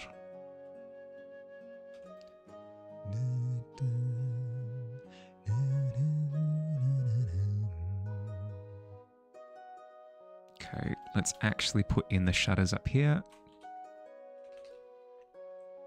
Koi is also the name of a boy you so badly wanted to date in high school.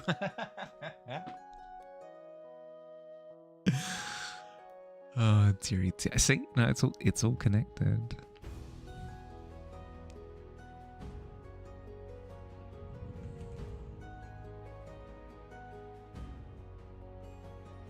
You forgot all about that, man. Oh, I'm hitting everybody with the flashbacks today.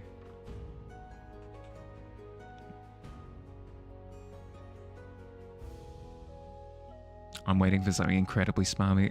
Come on, Fields, hit us with it. Let's hear it.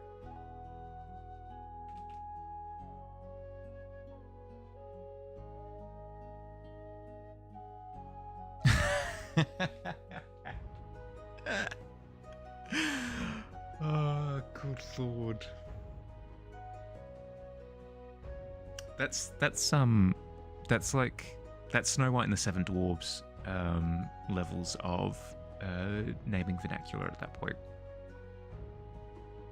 Like naming structure. God. Coy, angry, sleepy, gamer. Doc for some reason. Incredibly sweet guy, allergic to absolutely everything. Yes, he was. Good lord, he was a dwarf. Okay, yeah, okay. Koi, the eighth character.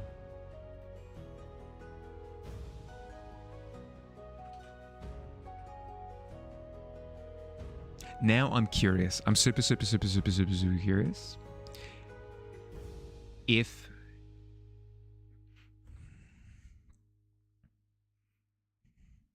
If I was one of the dwarves,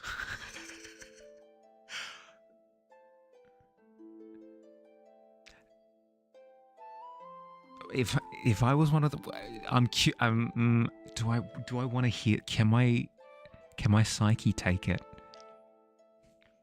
Because if somebody answers with lame the dwarf, I think that just destroys. I think my mind just like craters at that point. Yeah, no, I don't. I don't think I can handle it.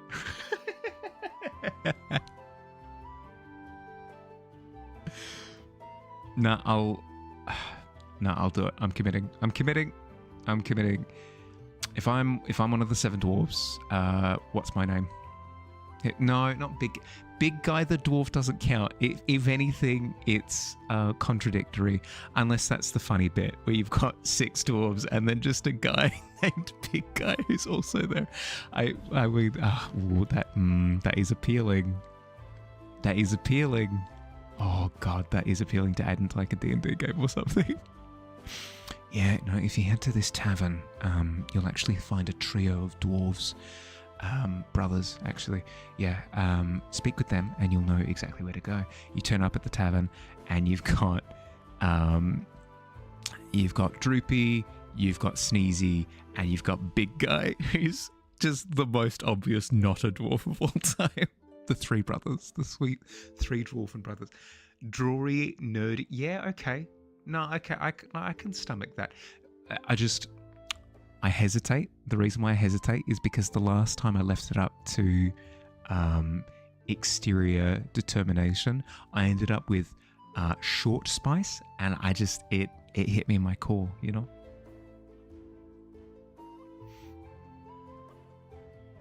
It's like the one big guy called Tiny. Yeah.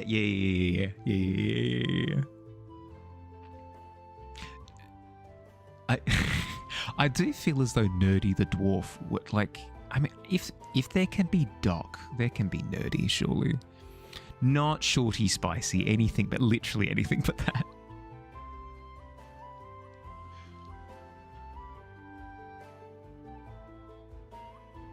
Congratulations, behind door number 1 is a car. No, don't want it. I'm rejecting the car. I don't want the car. You can keep the car.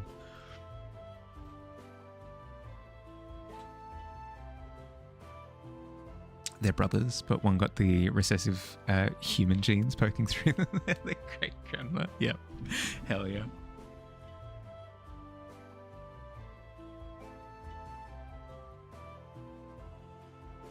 Okay. The slats at the bottom are fine. It's when we get to that one there that we have a bit of a problem. Okay.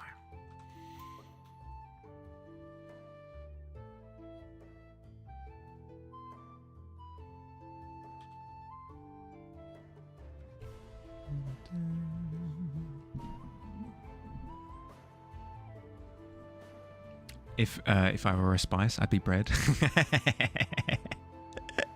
No, you're good. You're good. I would not. Self-assessment. I'm gonna just like quickly just check my pulse for a second. Yeah, no, I wouldn't classify myself as being spicy in any way.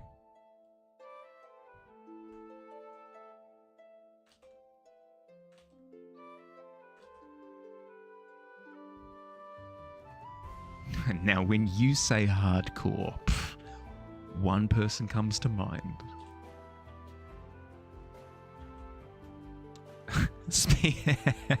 Speaking of Beast Sember, I'm just going to do a self-portrait. Oh, good lord. Can't be contained. An animal.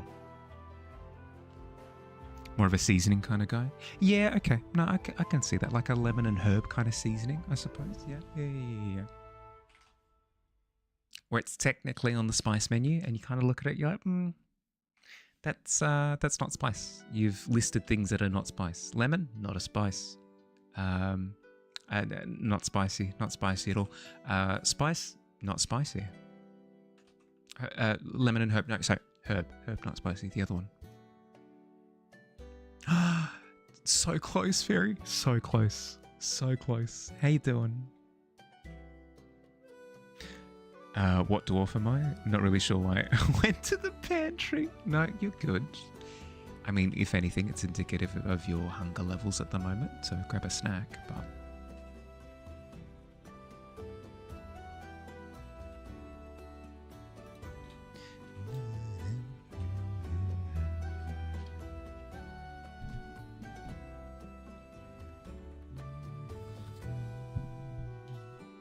Snack the dwarf. Oh, good lord. Yeah, okay. Hi, I'm happy. Hi, I'm grumpy. Hi, I'm dopey. Hi. I'm a snack. I can't. I can't. Good lord. No, no thank you.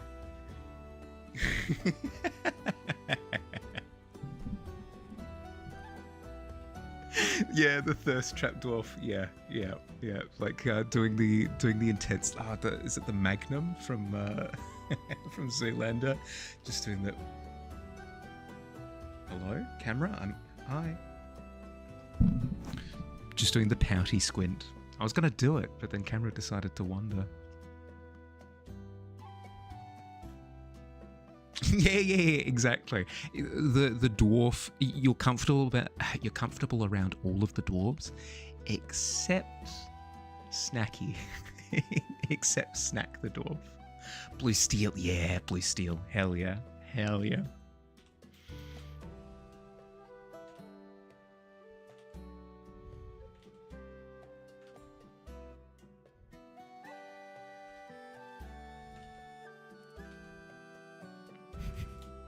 Oh no, Snow White's in a never-ending slumber, an everlasting slumber. You've got Snack just like no tackle.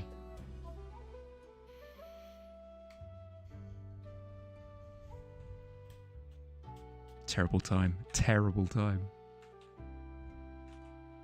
Yeah, boy. You always have to wonder why they didn't add him to the movies, you know. Hi, Kate. Hi. How you going? We are discussing terrible things at the moment, Kate. You've come at the best time. You've come at actually the best time. I hate it here. We're talking about Kratos and his boy, and then it spiraled into Spice Girls, into the Seven Dwarves Gone Wrong. It's terrible. He's laughing as an F-boy dwarf. Yeah, something like that.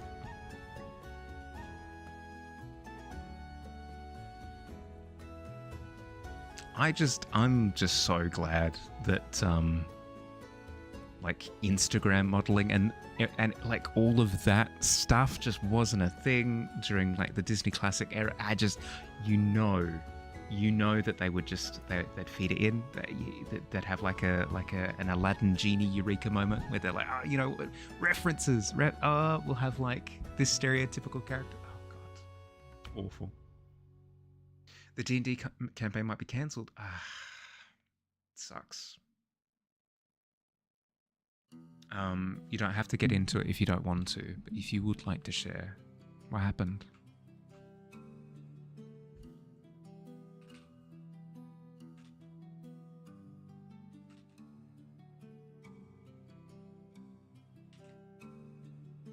Oh god, in Moana, where he's signing the oar with the rooster, and he like signs it with his name or whatever, and then he says, and that's why it's called tweeting. I wanted to throw up. Generally I'm fine with like a funny ha here and there that I find a bit cringy, but that one in particular, I don't know what it is, but it reached into my soul and pulled out my beating heart and crushed it. It was awful. What a time. It's true, Bottle. I can't do the references. Like some of them are okay, but when they're that like hello fellow kids, I can't do it. You also wanted to throw up. See, it's not just me. Is that the third natty one that we've had tonight? It's been a treat. You aspire to be Chicken Joe in Surf's Up. That's Rooster done correct. Chicken Joe from Surf's Up. I haven't thought about specific. I've thought the only part of Surf's Up that I've thought about in the last decade is that little snippet of the villain from the mockumentary, like posing with all these trophies, and his mum like yelling at him from the other room. That's the only bit of that movie that I've thought about in so long. Good Lord. I do remember Joe the chicken now. The rooster who's like super chill. Yeah, yep. Well, as you fall into the pit. Thankfully rolled a nat 20 in tonight's session. Hell yeah. Hell yeah, awesome. Had a session 0 today. Introduced a bunch of mechanics that just made the campaign absurdly hard, including a homebrew inquiry table. Did the maths. If you get crit on if you have 30% chance to be permanently maimed, 3% chance to instantly be killed, have 3 new players in your party. This could turn them off from TTRPG forever. Voice your concern. He was deflected with, that's the Apocalypse Pro. We'll try again to get him to drop these rules, and if he doesn't, bow out. I think you're making the right call. I think it is better to bow out ahead of time than to commit to it, knowing that you're going to hate it, and then bowing out in like 3 sessions time. It is uncomfortable, but it's better.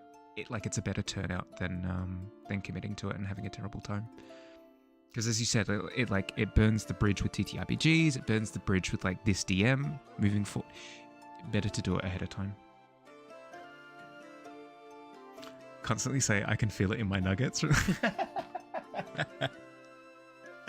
No, I honestly, I haven't thought of Surf's Up in so long. So long. There's a part in Surf's Up where the tribe of penguins is trying to cook him and he thinks he's just getting a free spa. Oh, that's right. Yes. Yeah. Yep. No D&D is better than bad D&D. 100%. Don't let the social awkwardness of like having to say no deter you from making the right decision. You've watched a friend put their heart and soul into the character. If they have a bad roll, it's instant death and it's all for nothing. Yeah. Yep. Well, that's the awful thing, right? Is that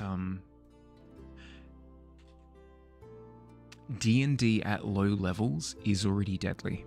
D&D at low levels is already deadly. If you're a wizard and you get crit by a goblin or something, you're just dead. You're just like outright just insta-killed or whatever. So the thought of increasing that probability seems incredibly unnecessary to me. It would be a thing where I would almost implement that degree of severity later on to like keep the stakes going when D&D gets to a point where it's notoriously difficult to kill players. I would start relatively vanilla in terms of difficulty and then slowly ramp it up as like the plot of the campaign is playing out and you can feel the tension rising because these mechanics are coming into play. That I think would be fine. Again, feels unnecessary to me, but if you're wanting to do like a curated apocalypse, like dreary, overbearing kind of feel, you could absolutely do that, but I'd recommend doing it later. Like you guys open a Pandora's box or something and it leads to some of these ramifications. I think that's fine. Starting with it seems like overkill to the nth degree. Especially with new players. Like, you would hate for a new player to be like, hey, what do options do? And then kill them for it. What have I been punished for? Trying to play? Like, what's the point?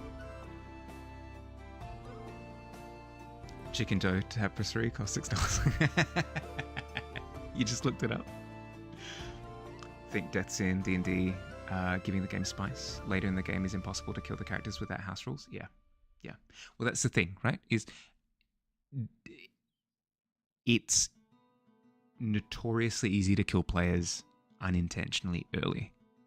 So I would keep it relatively vanilla to start with. And then, Kessa, as you've said, like later on when it is difficult to kill people, sure, at that point in time, house rules, bring them in, make it dreary, make it overbearing, make it feel like super duper, yeah. Yep. situation sucks. Still would rather support a friend being temporarily D&D less than ruining the experience if you feel like it would be a bad time. Yeah. Yep.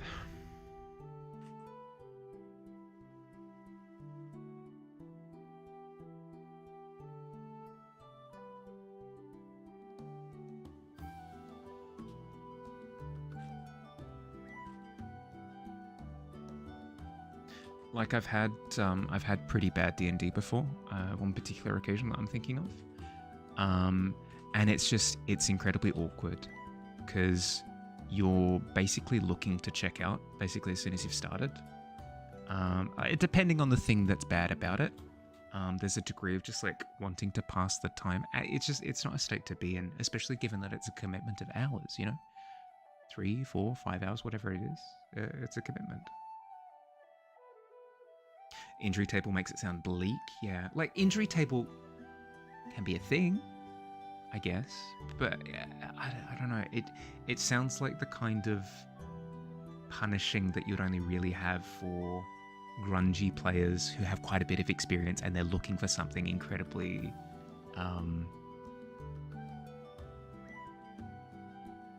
like depressing like that. Depressing isn't the right word, but you know what I mean. What's the worst D&D story I have?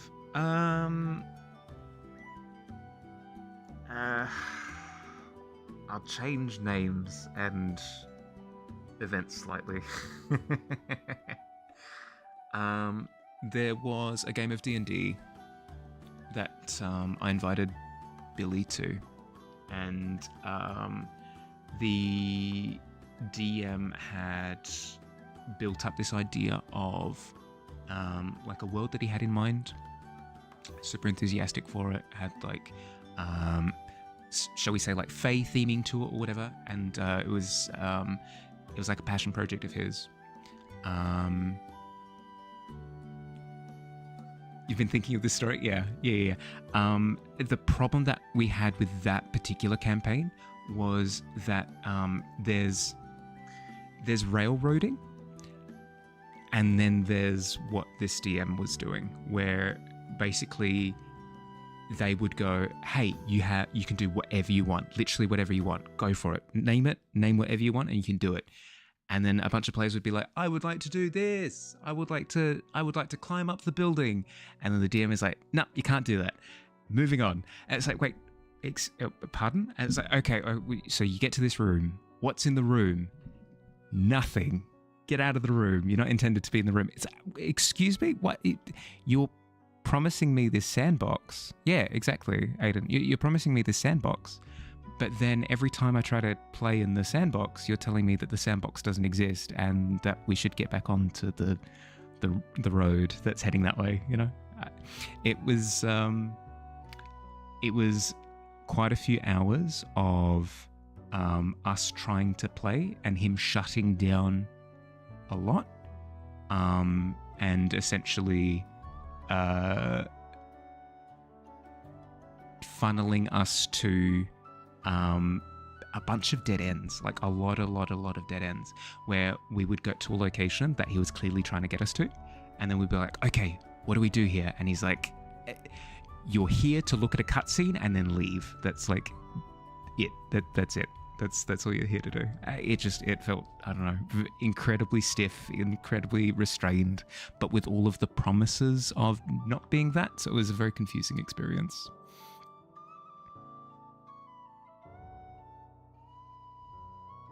I'm a tabaxi, wild-shaped as a fast creature, and using my tabaxi ability to double my speed, I'm going to chase the target. Yep, the creature still outruns you and you lose them. Yeah, exactly. Very much so, like, I intend to tell a story, and you guys are kind of just here for it.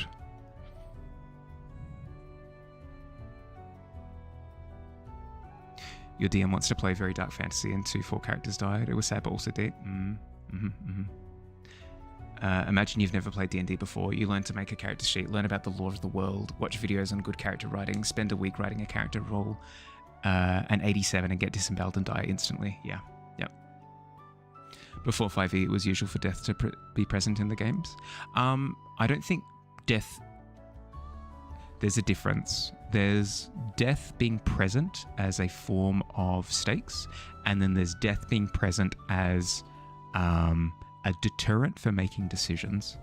There can be a problem in D&D where if you make it too brutal, you essentially make the game unplayable for the players, because they're like, I'm not going to take any risks or do anything because I'm just going to die. And then it just shuts down the game. The game just doesn't happen at that point. Feel that though? Created a character that weirdness came about in your friend and you left the campaign? Yeah.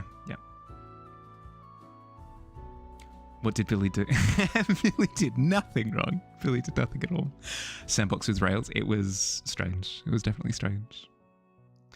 There's a contagious gas. Contagion level 1 does nothing. Level 2 hit points regained during short rest halved.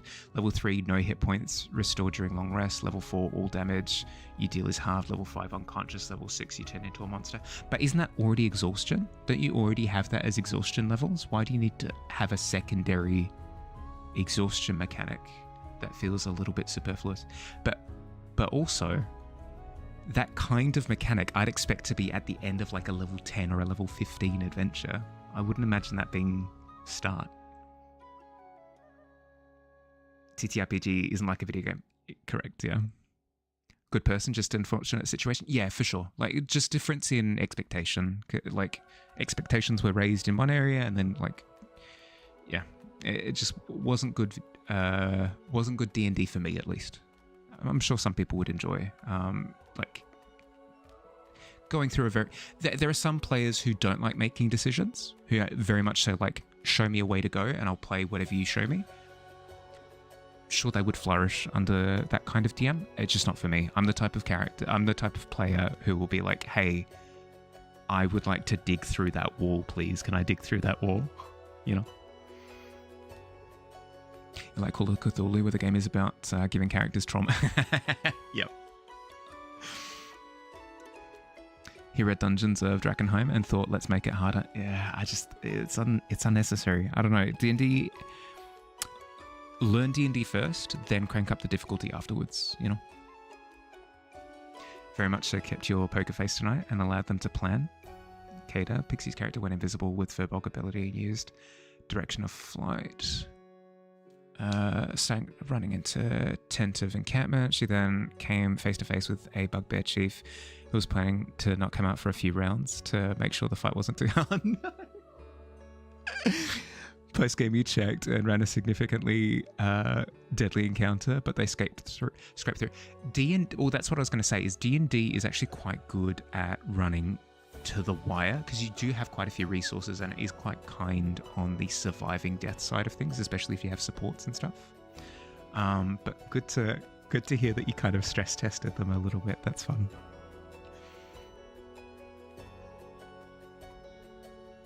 You just kind of got quiet after that interaction. Kept getting asked if you have any thoughts. No thoughts. Checked out, bro. Yeah. They were stressed. Yeah. Yep. They were stressed. I'd imagine so. It's good to show them a little bit, at least, that hey, you guys aren't invincible. You know, that's I suppose the important thing. It's like, hey, you guys are mortal. If you rattle a beehive, bees are gonna come out. You're gonna get stung. It's gonna hurt. Taking your brain box to the pixies, bartended it away for some potatoes. Absolutely loved it though. I think it was their favorite fight so far. Well, it forces D&D combat is just puzzle solving. It is just puzzle solving if you're running it correctly. So it forces them to consult their character sheet. They're like, what tools do I have in order to problem solve? What could I do in this situation? Wish you could run D&D for all of us in chat. None of this nasty unfun games. Yeah. Hence why I've started doing the occasional one shot in the tavern, because that's the hope, right? Is that people get to experience fun D&D sometimes. Not to not to big up myself too much, but I reckon I can run like at least average D&D. Love the idea of fights you aren't supposed to win. Let's Hide runs sneak through stuff, but this feels more like it's more about us being tortured. That's the thing, right? Is a good DM needs to make sure that they inform the like the players at the table, what the characters are walking into. If you just get curb stomped out of nowhere, that's not tension. That's just bullying at that point. You need to be like, hey, you guys are surrounded. You've been ambushed. It's not looking good. You're probably not making it out of this if you guys are, if it comes to blows. But if it's going to come to blows, you guys better make it epic. You know, like at least at that point they go down swinging and they know what they've committed to. That's fine. But if it's a case of expectations. Other players are new and uncomfortable. Yeah. Need to get some sleep. Night Owl may have good D&D in future. Yeah, fingers crossed. Night Bottle, thanks for jumping in for a little bit. Look after yourself, bud. Sleep well. If you could play an old man whose mind is trapped in a box that was stolen, be so interested in some D&D. Super specific. Hi, Mild. How you going? As you said to Billy, Kamimi is the cutest gnome you've made. Help. It's a terrible problem to have. Absolutely awful. Cute character? Oh no. How you doing, Mild? How was your weekend? So funny putting them up next to Vita in your mind. Could be a warlock. Could be a warlock. I mean, warlocks are half lichers at that point anyway, right? Weekend was good. Good to hear. Good to hear. My mind box is my patron.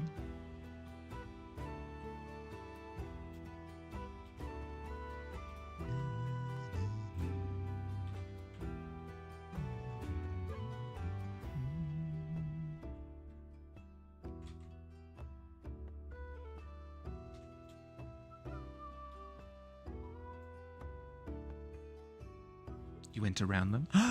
Nice. Excellent dodge.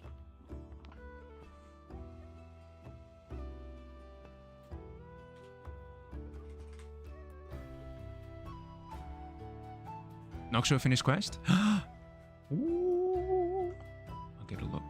I'll give it a look after ads. 30 seconds.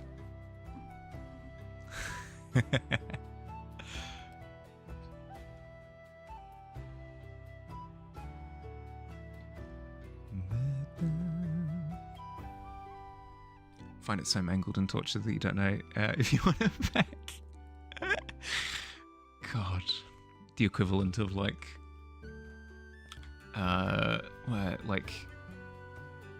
licking the sandwich and be like, oh, you want it back? You want it back? Welcome back. Let's go check out this Noctua quest, shall we?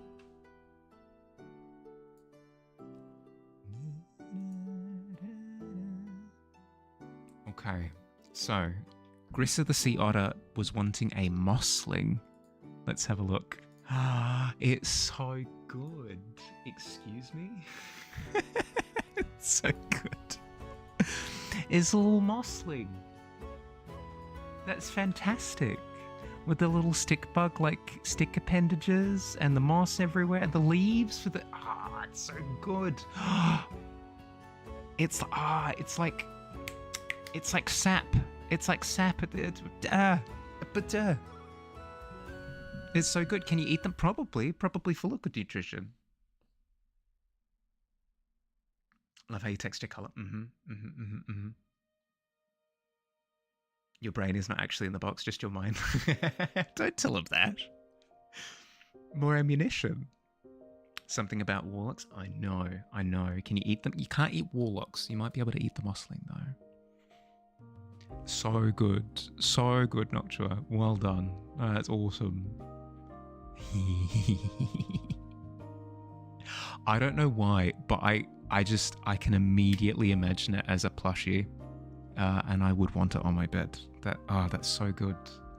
I know what it is. It's the texture. The texture is so good, so soft.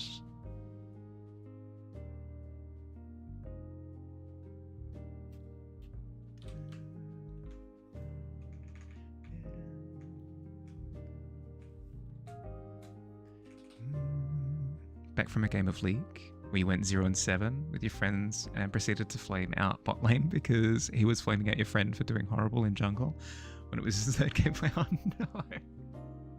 I mean, good on you for defending your friend's honor.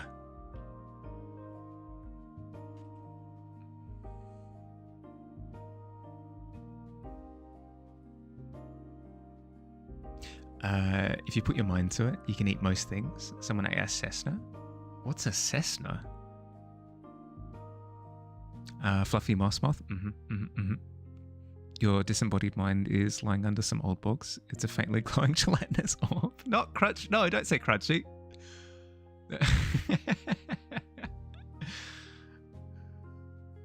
Crunch is maybe the worst word you could have used.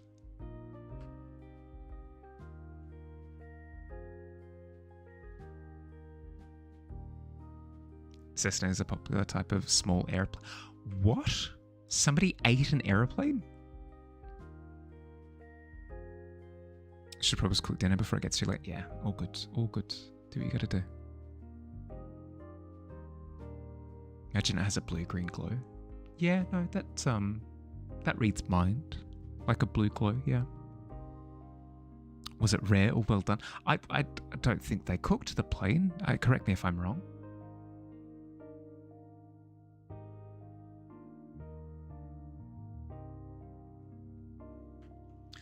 God, I'll let you in on a little secret, a little peek behind the curtain. I've spent so much of today's stream like uber self-conscious of the distance between myself and my microphone.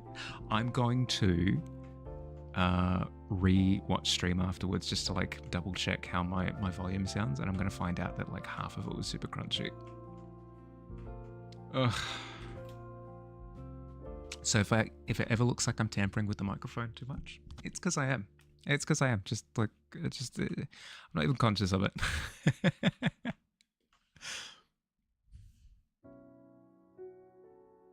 It pulses and undulates like non-Newtonian fluid. It's a good image. It's a good image. I like the idea of being able to scoop up the mind and it becoming a little bit more solid. Someone told you to try ASMR the other day while you were streaming, and you're like, "Am I being too loud right now? What do you mean?" Yeah, I don't know. I need to sort it out because I know there's something about my microphone that's crunchy now. I don't know what it is. I don't know what it is. I've messed with gain, but I think it might be just proximity. I think it's just proximity. Feeling up for some baby dragon? Yeah. Well, are you feeling up for some baby dragon with a 2? Yeah, shoot it through. Sweet. Okay, let's render an egg, shall we?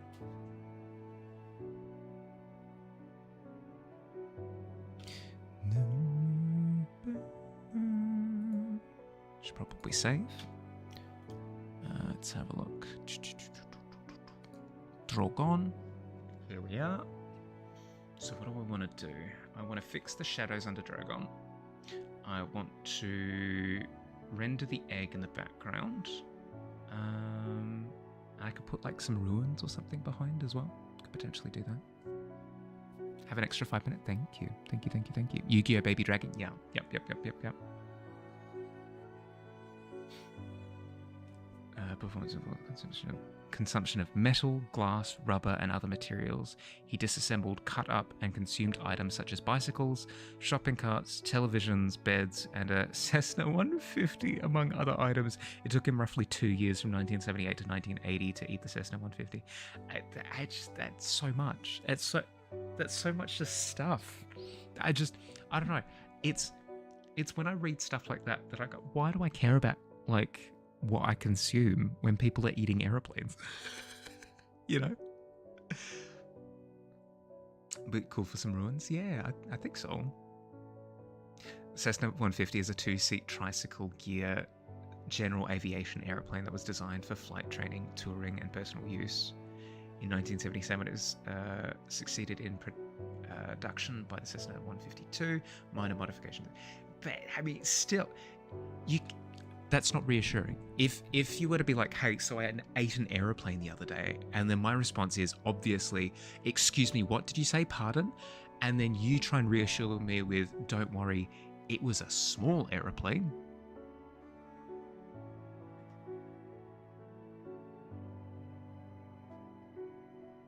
No. Not okay. It's not okay. Did it come out of a chocolate egg? It did. If you eat an aeroplane, you gain the ability to fly. I don't believe you. I don't think that's the case. Took them to... Yeah, exactly. No, don't worry. It was a small airplane. It took me 2 years. I went about it sensibly. There's nothing sensible about consuming an airplane. Anyway. Timer. 5 minutes on the clock.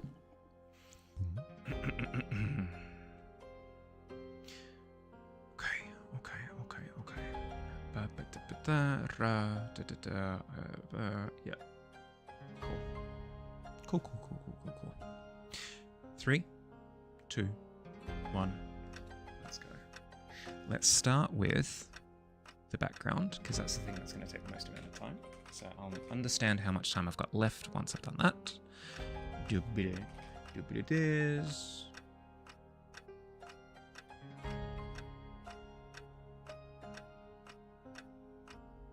To be honest, I kind of just like the smattering of blue. I might just keep it like that. That's actually quite that's quite fun. I like that a lot. Need to bring it up to like there or something in line with that. I like that as is, so I'm gonna keep moving. If I've got extra time at the end, maybe consider coming back to it. We'll see.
Let's see those ruins after all.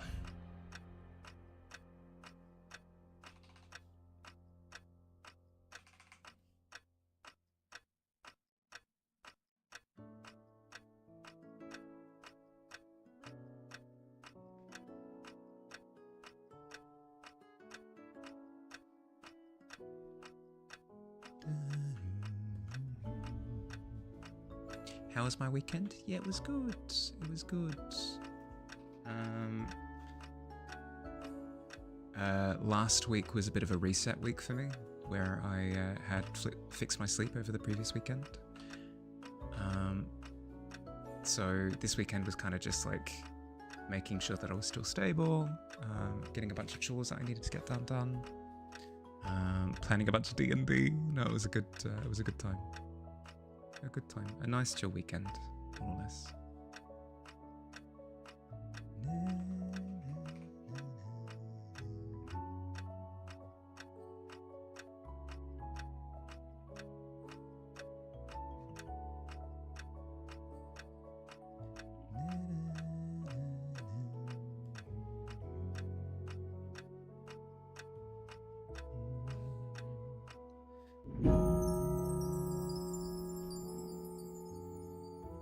There we go. We have a little bit more environment now. Drogon existing within ruins with a bit of chipped shell, a little bit more lighting added to it and stuff. I'm happy with that. Will there be a post-stream Discording? Not tonight, no, because I'll be ending stream at about 10:30. And then I'll need to start wrapping up for bed. There might be some Discording tomorrow after stream, because I finish about 4:30 tomorrow, and then I've got some commission work to do. So I'll probably jump into Discord for a little bit tomorrow. Looking good? Oh, thank you. I'm happy that you like it. Add the timer. Post the updated version. 10:30 what time zone? Australian. I don't tend to disclose where exactly I am in Australia. Like you can draw some lines, carry over the maths and stuff, and figure it out. But I don't tend to outwardly say it. Oh, Bob, I hope you like your. Hope you like your dragon so far. Your Drogon so far. Gonna get me to work on it when you get more point to refine it over time. Sure. I'll need to plan it out a little bit, I think, in order to elevate it further. Because with how rough I've done it, it's difficult to kind of refine certain bits. But we'll see. We'll see how we go. Your central time, so it's almost 5:30 a.m. for you. Oh no. 10:30 p.m. I'll clarify. 10:30 p.m.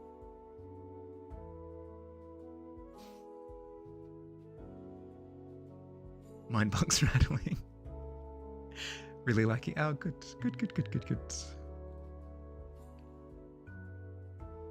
That is a good point, though. If people need to head to sleep, please do. I'd hate to get in the way of goodsies. How much longer? About 11 minutes. About 11 minutes left.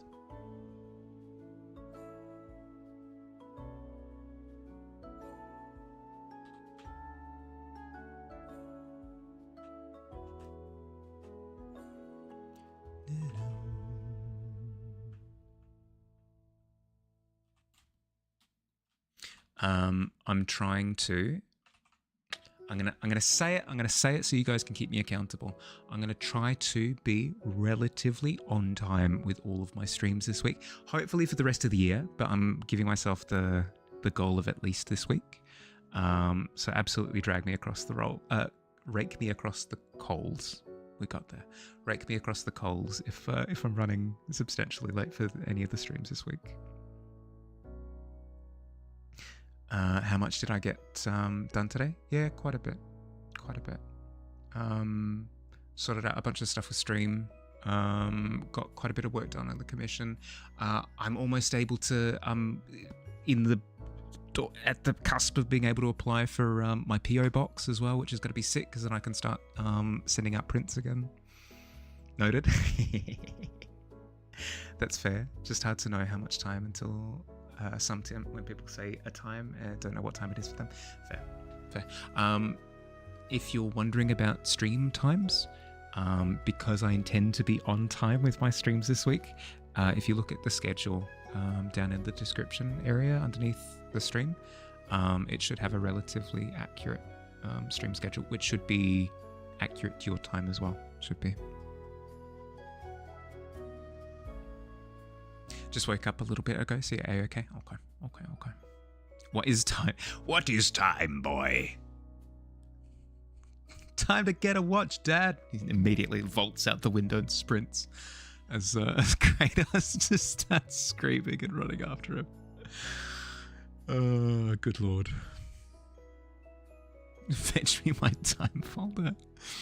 Don't have obligations till tomorrow night, so you don't care? Yeah, fair. Actually calls him father. Well, that's why he sprinted after him. Not because he said the terrible, like, time to get a watch thing. Because he referred to him as dad, which is far too lenient, far too casual of a reference.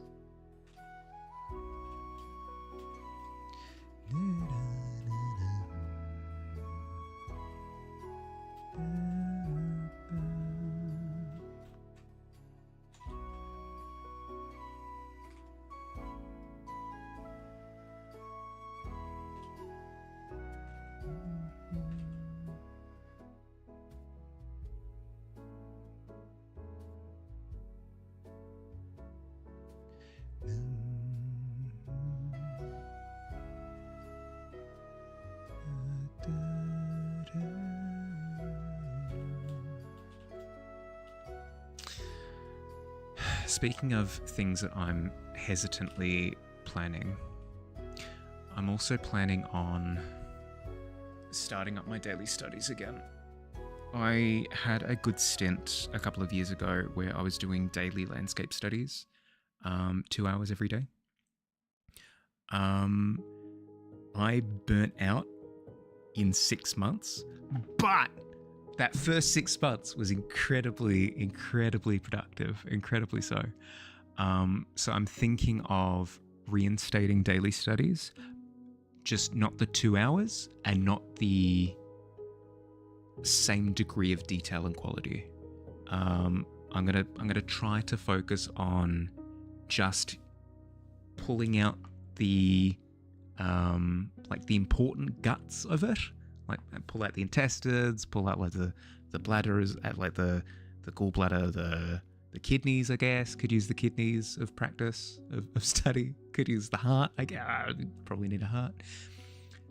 So the idea is to pull out all of the important stuff from the studies, and then not try and make it look pretty. But we'll see how we go. We'll see how we go. I tend to start with that as the goal, and then I end up sitting there like la la la la la, having the best time. So see how we go. See how we go. The intention is to turn that into like a daily short or something. I don't know. I don't know what it is. I want to keep myself accountable somehow. I just don't know how. How would be the best way to keep myself accountable without it being too all or nothing? Good time to think about it right now. There's a moment at the end of Ragnarok where you see Kratos experience an emotion that isn't anger. What? Spoilers. Spoilers. Getting way too satisfying to look at each time you come back from the shadows. Thank you. Thank you, thank you, thank you. Hopefully it becomes the most satisfying. Here's hoping.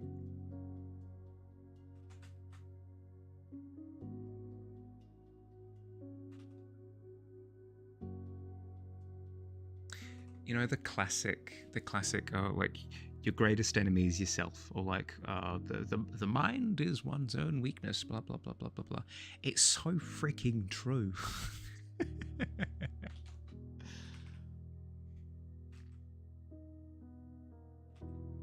I run the gambit between overthinking things and not getting things done because I'm thinking about it too much, or compelling myself to run off the cliff of stupid decision. Seesaw between the two. It's glorious. Mind is a debuff. Yeah, correct. If I could just pull it out, put it to the side. Adult, yeah. Self-imposed. Yeah, I keep pressing the insane button. It it seems to just make me go insane. I don't know what it is.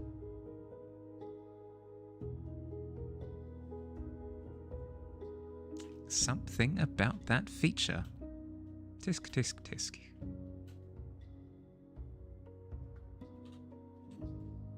Speaking of insanity, let's actually line this up.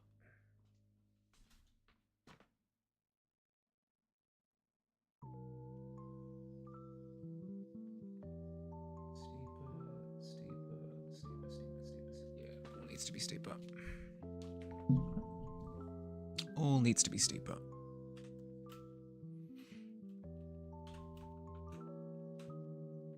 Steak, cheese, barbecue sauce, pan-grilled sandwich. Oh, yum.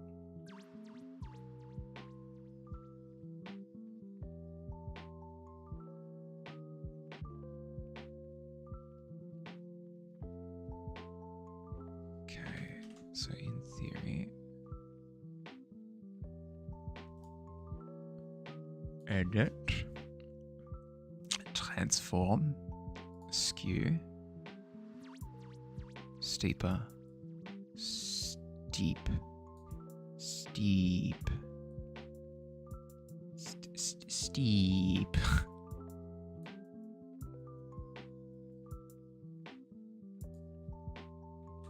Steep? Steep. We like that. Cool.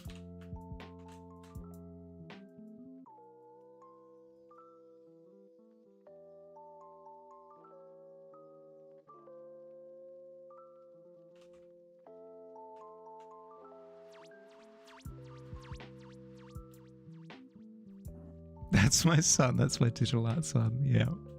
I did it. Are you proud to be that, Dad? Dad, I use the digital tools, Dad.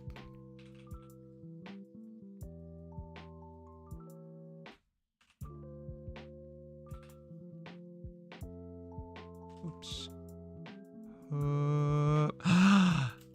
A semi-straight line free-handed? Hell yeah. Some of that practice is paying off. I think that's not the straightest line in the world, but it's straighter than I could accomplish before. Boy. Billy, if you have hands on the controls at the moment, I'll want to be quashing the ads for the next little bit. Thank you, thank you, thank you. Appreciate. Thanks for hanging out, everyone. Hope you had fun. Yeah, not sure you're of the same mind that I was. Thanks for hanging out, everyone. I hope you had fun. Thanks for catching me up with where we were all at across the weekend. I had an absolute blast with topping up all of my folders on everyone so that I can... So that when the cult behind this green door comes to me, they're like, we would like information about all of your viewers. I could be like, oh yeah, sure. Here's what they did on the weekend. Like, we don't care about any of this. Whatever. Thanks for hanging out. Hope you had a good time. If you want a fun art challenge, if you'd like a fun art challenge, if you're looking for something to do, if you're looking for something to kind of like compel your inspiration to go places and all sorts, we have an art challenge for this month. There is something very specific about this art challenge that I should say up front. The intention is for me to open it up at the end of the month and see everybody's entries for the art challenge for the first time, and like do a little like recording of a video of that. So just a heads up, that's the intention. The art challenge for this month of December is Beast-cember. If you like the idea of that, if you like the idea of creating something beastly and putting that on canvas, or knitting that, drawing that, writing about that, photographing that, I would love to see I would love to see. It gives you, I don't know, it gives you something to work on. It's fun. There's that in the Discord. You'll find that down the bottom in the monthly art fair. So if you want any of the details on that, jump down to there, have a look, see what you think. Have done a DTIYS recently and enjoyed that a lot. Well, there you go. See? Boom. So there's that. The other thing is that this weekend on Saturday, there's going to be a Hearthside. A Hearthside is essentially us jumping into the voice chat of the Tavern Discord and essentially just hanging out for a couple of hours in the morning and then in the evening, just hanging out, doing heart stuff, having a good time. If you like the sound of joining in on that, keep your eyes peeled in the Discord. Good Lord, my brain is just gone. Keep your eyes locked on the Discord. I'll have an announcement up for that in the next couple of days, which will have the details as to when that's on, what it involves, that sort of thing. But otherwise, I think that's everything. Otherwise, look forward to seeing all of the entries for the previous month's art fair in the Thanks for Watching screen at the end here. And I have updated some of the quests as well, so keep your eyes peeled. Thanks for hanging out, everyone. Hope you have an excellent rest of your day or night, depending on where you are. Look after yourselves, and I'll catch you later in the week. Everybody, bye.